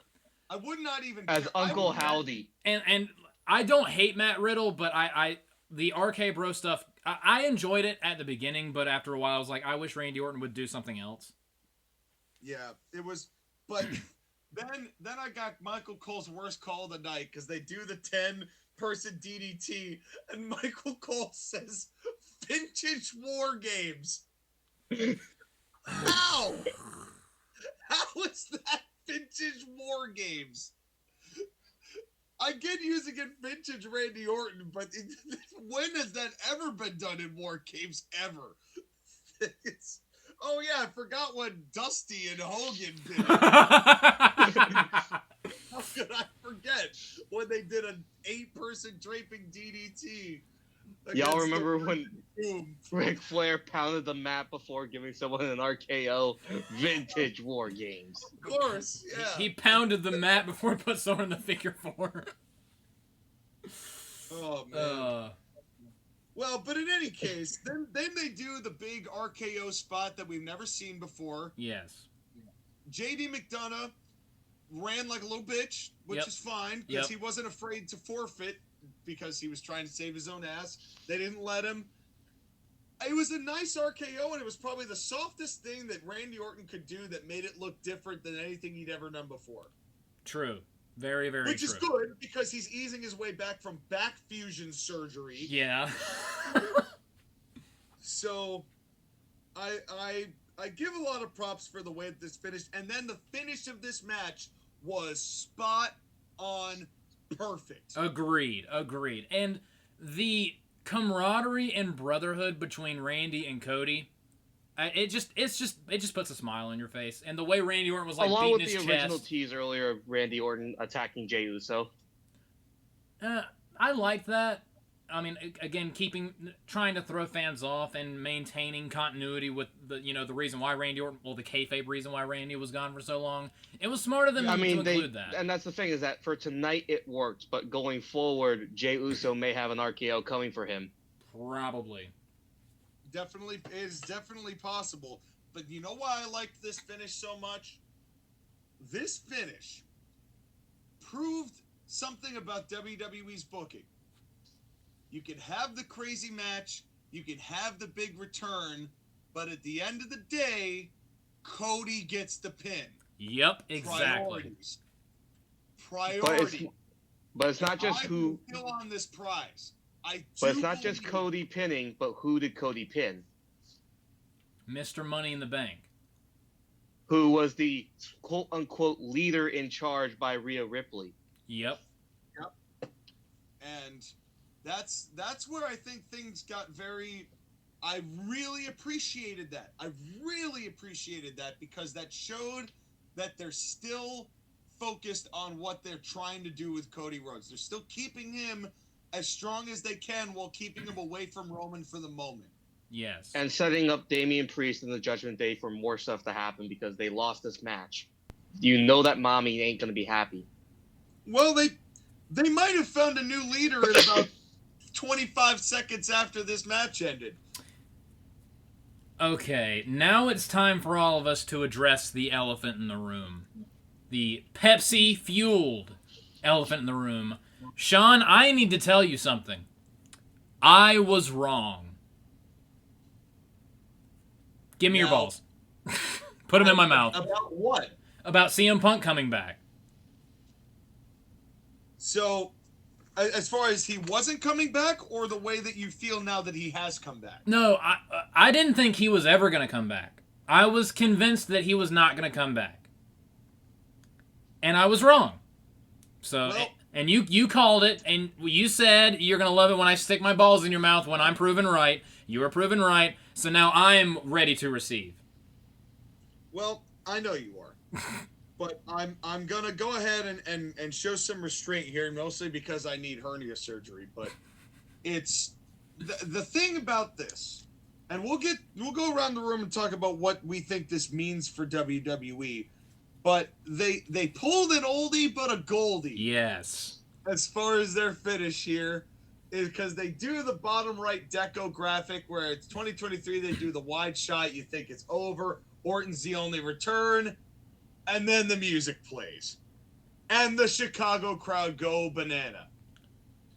And a tidal wave of semen. And my only request is that CM Punk gives us some Mr. Clean outfit royalties. But that's for another time, because CM Punk comes out in a plain white t-shirt and a weird haircut. And the crowd goes absolutely insane. And he does not, he just kind of takes it all in. Mm-hmm. He just takes it all in, and that's the way the show ends. And at first I said, boy, you thought he might have done something, but I think, Skyler, you ended up being correct when you said it at the time that he didn't really need to. I think him being there was more than enough. The thing is that you got the 1 minute reaction that every fan who was watching on the internet needed to. That clip has 25 million views on Twitter, or formerly known as Twitter X. Holy shit. Yeah. In just in just a single day, 25 million people have seen this, and the reaction is all the same. They didn't think it was ever going to happen. The kudos have to go to Triple H here. Yes. Because in Triple H's time, he's been able to bring back the Ultimate Warrior, despite the fact that he probably shouldn't have, but whatever, that's beside the point. He brought back Bruno Sammartino. 3 days later, who gives a shit? Like, he was... But no, that's the thing, is that he had the Ultimate Warrior inducted into the Hall of Fame when you thought it was never going to happen. You have Bruno Sammartino inducted into the Hall of Fame when you never thought it was going to happen, because Bruno held out for a long time. I don't know if he was Savage too. Again, Triple H is the ultimate master of negotiation. Yes. To me, this felt like when Bret Hart came back to WWE. And Bret Hart's first line, well, hell must have frozen over. Yep. And it has frozen over. Well, I think that Punk, in his time with AEW, really started to appreciate the professionalism that WWE had, especially now that Vince is mostly out of the picture, which probably helped the decision-making process quite a lot. That was probably the make or break. But I will say this, though. Punk and Triple H had themselves a pretty strong beef themselves, which led to Punk leaving on top of that.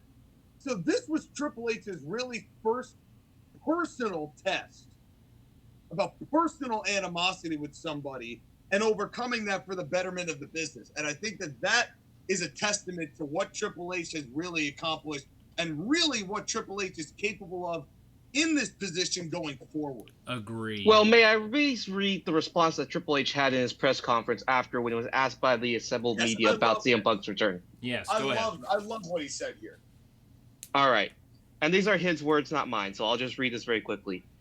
This was one of those lightning in a bottle moments that came together very quickly, but we are excited about it. It's been a long time, and in some ways, been a long time coming. You could say this about CM Punk. Love him, hate him. Positive, negative, whatever you want to say. People talk about him all the time. He's a magnet for that. He's a conversation starter, and it's tough to look past that. For me, if our fans want it, if the WWE Universe is excited to have it, then let's go and let's figure out the rest from there. This came together super quick, which I'm sure is why it stayed very tight. There was a lot of speculation. At that point, it was nothing but speculation for the most time. It didn't really start to come to fruition until everybody stopped thinking it was going to happen, and all of a sudden it happened. But extremely excited. You know, a lot of time has gone by, almost 10 years. If you are the same person you were 10 years ago and 10 years have passed, you're messed up. Everybody grows. Everybody changes. I'm a different person. He's a different person. This is a different company. We're all on the same page and all the same starting ground. So what's next for CM Punk? That will be interesting, won't it? I'm interested in seeing it myself. I know whatever it is will be talked about. It will be exciting, and it will be a thrill ride for the WWE Universe. No matter what it is, I'm thrilled, and we're thrilled to have him back here. And I know this is shit to say, but glad that he's back home in WWE. It's where he belongs. Tell him when he's telling lies. Exactly. And the thing is that they already set up possibly the angle that will be what CM Punk does, with Seth Rollins going ballistic in his entrance on video and fan cameras. Yeah. Basically screaming, fuck you, he better not be back there or I'll fuck him up. Being held back by Michael Cole and Corey Graves of all people. Help sell You it. see, I mean, whether this is because, like, Punk and Rollins, they've had issues in the past, and Rollins has dug Punk before. Acting or not, legitimate or not, it instantly creates an angle, and the true world champion angle could come into play here. Generates a lot of intrigue.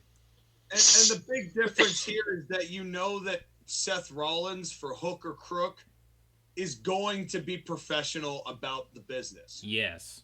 You'll see, they might not like each other, but you'll see the match. You're not going to see Seth Rollins go, it's real glass, deal with it, like a fucking moron. Yes. You know, he's going to go out and do the match and be professional no matter what. He did it for Cody, and they don't like each other. Mm-hmm.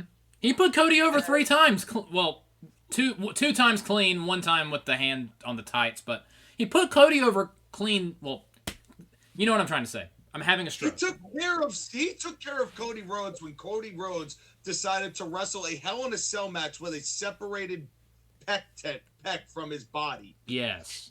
And Seth Rollins took care of that dude Mm-hmm. and propped Cody up to where when he came back, he was more over than he was when he arrived to begin with. Mm-hmm.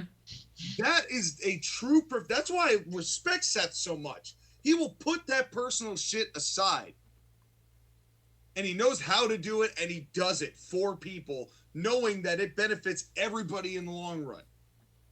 And I respect that so much out of Seth, and I don't know where Punk fits, but that's half of the fun of this. Yes. Now we know But that's the thing, is that he instantly becomes the Royal Rumble favorite, and the idea of CM Punk and Seth Rollins main eventing one of the 2 nights of WrestleMania is a real possibility. Yeah, take my money. I'm in for it. If they give us Cody and Roman one night and Punk and Seth the other night, that's a good double build heading for me. Oh, I will give you all of my money. Not much. But I will give it to you. Don't do the CM Punk Roman Reigns match, because that will instantly be a clash of styles, and it'll instantly be a thing of like Roman Reigns crushing another big name. I don't think they'll do that though. I highly doubt they'll do that. They'll do that either.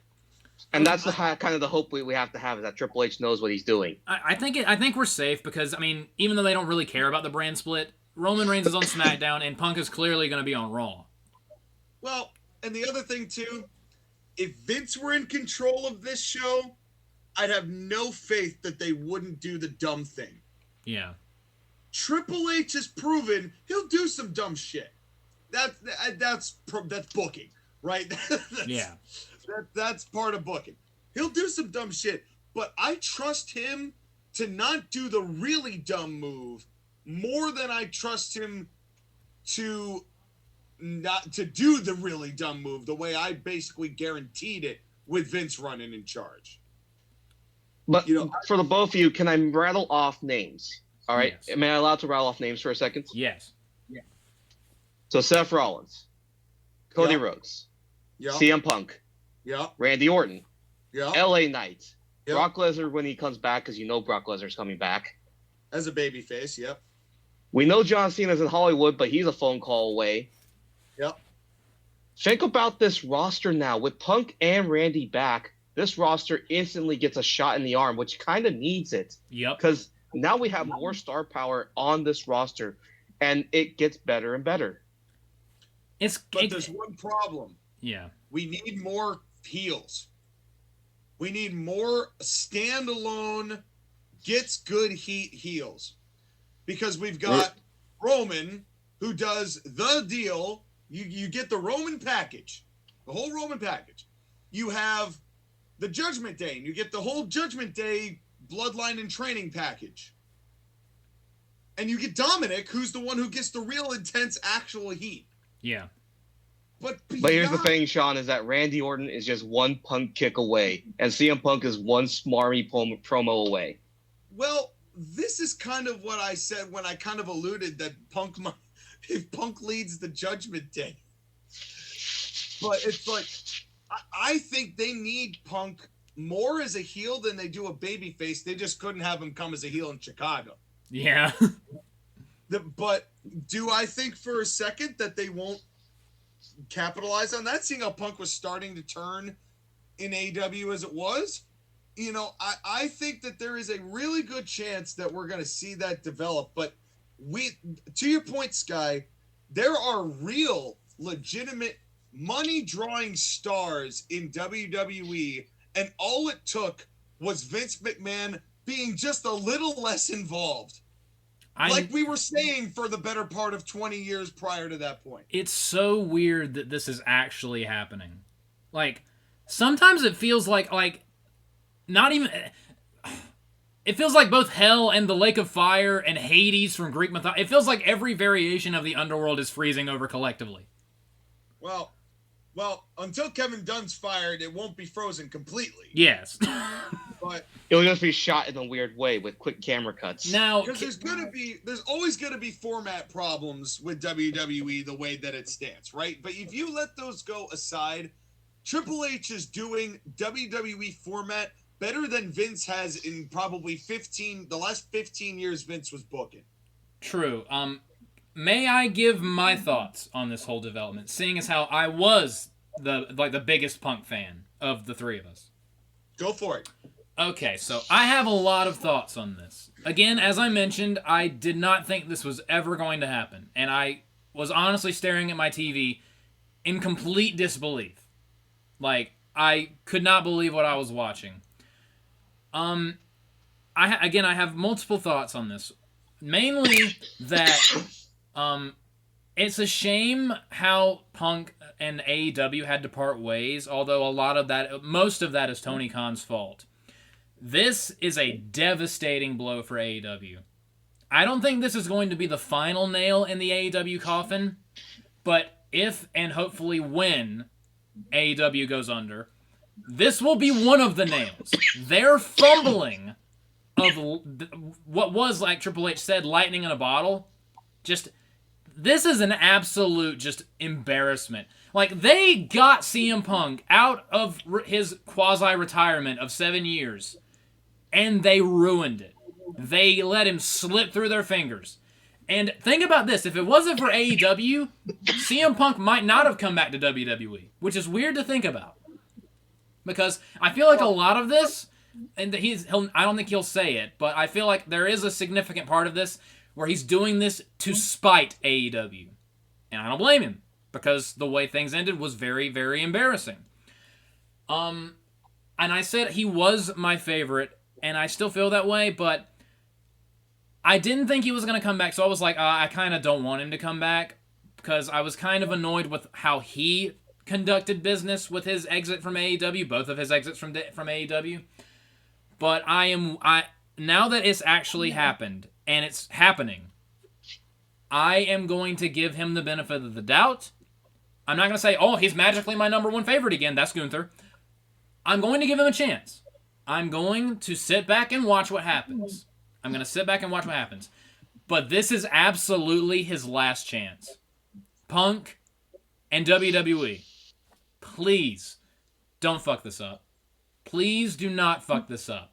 The amount of potential with this is just insane. You have so much opportunity now to make so much money and to fuck Tony Khan directly into his tiny little taint. Do not fuck this up. And again, Punk, do not fuck this up. That is my main thing going out of this. Don't fuck any of this up. Please. And, real quick, and I also believe that this is one of the best cliffhangers WWE has ever done. Like, what a fucking cliffhanger this was. I have to watch Raw, because I guarantee you, I could be wrong, there's no way they're not starting Monday Night Raw without doing a CM Punk promo. And if they don't start they already announced that he's going to be on Raw in Nashville. That is must-watch TV. Fuck you, Miz. This is must-watch television. Well, and that promo, Triple H is probably going to let him go like, all right, well, remember that we've got some television restrictions, so, kind of keep it clean, I don't want to, and again, don't say anything that we can't, that we're going to have to get legally involved, but, tell the boys like it is, and let them do that. And I bet you Triple H will let Punk go out and do that. Yeah. And Punk is such a professional that he will be able to wordsmith his way into taking a gigantic dump on AEW while pronouncing his return. And that is a promo I'm very interested in, because we all know that all Punk really craved out of AEW was just a little professionalism. Mm-hmm. That's all he asked for, and that was too much for them to handle from the top down. And I feel much better about this, because I have faith. I have faith in Triple H.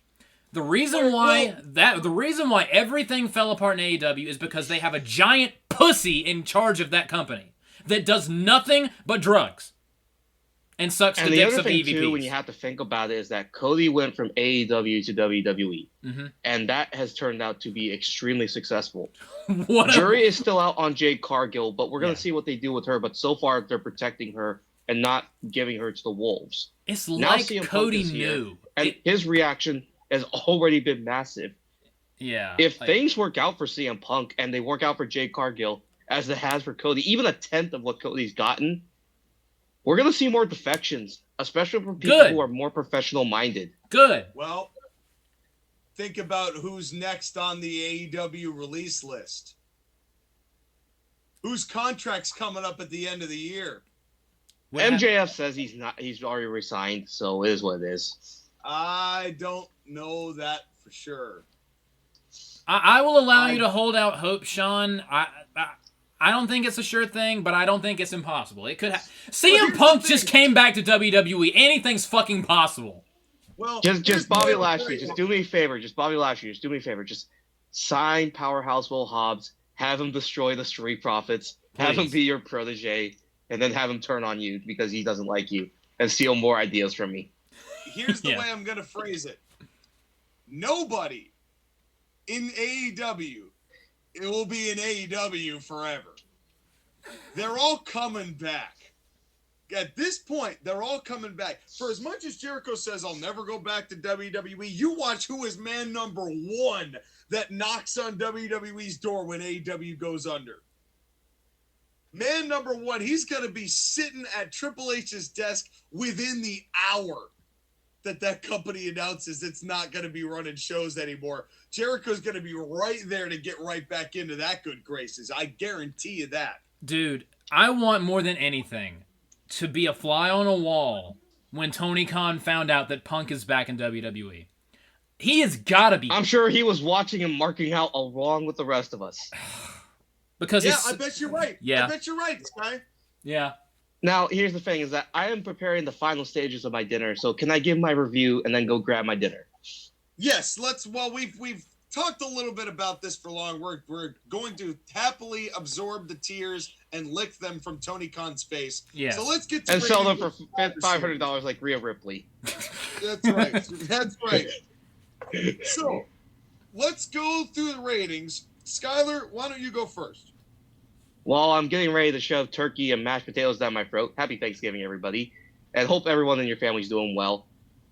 They gave us a good show, although, again, the formatting stuff just took away from it. It's hard. I want to like this show more than I did.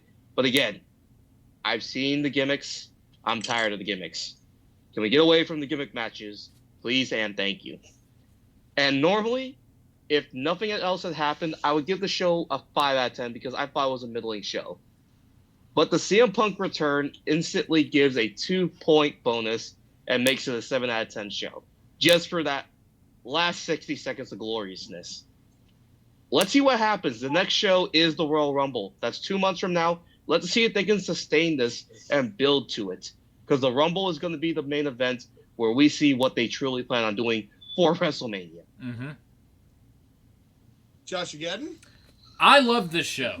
I very much enjoyed the show. It was very easy to digest. We need more shorter shows like this with only a couple matches. It's a very, very good Triple H-ism that I'm a fan of. Everything I thought was good. Even Rhea Ripley and Zoe Stark, which I didn't care that much for, it was fine. It wasn't offensive. There wasn't anything truly offensive on this show. And I loved the main event, and that was a hell of a cliffhanger to go out on. And similar to Skyler, without CM Punk coming back, I would have given this show probably a 7 out of 10. I'm not gonna lie. But CM Punk coming back gives it 2 extra points. I'm probably gonna surprise you guys. I'm giving Survivor Series WarGames 2023 a 9 out of 10. I love this show. Damn, a 9. Yep. A 9 out of 10. Well, I'm not going to split the difference here for maybe the first time ever.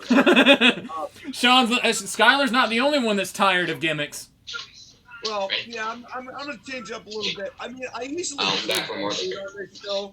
I could, but there are formatting things I had a problem with, as Skyler mentioned. You know, the women's match was fine. There was nothing terribly offensive on this.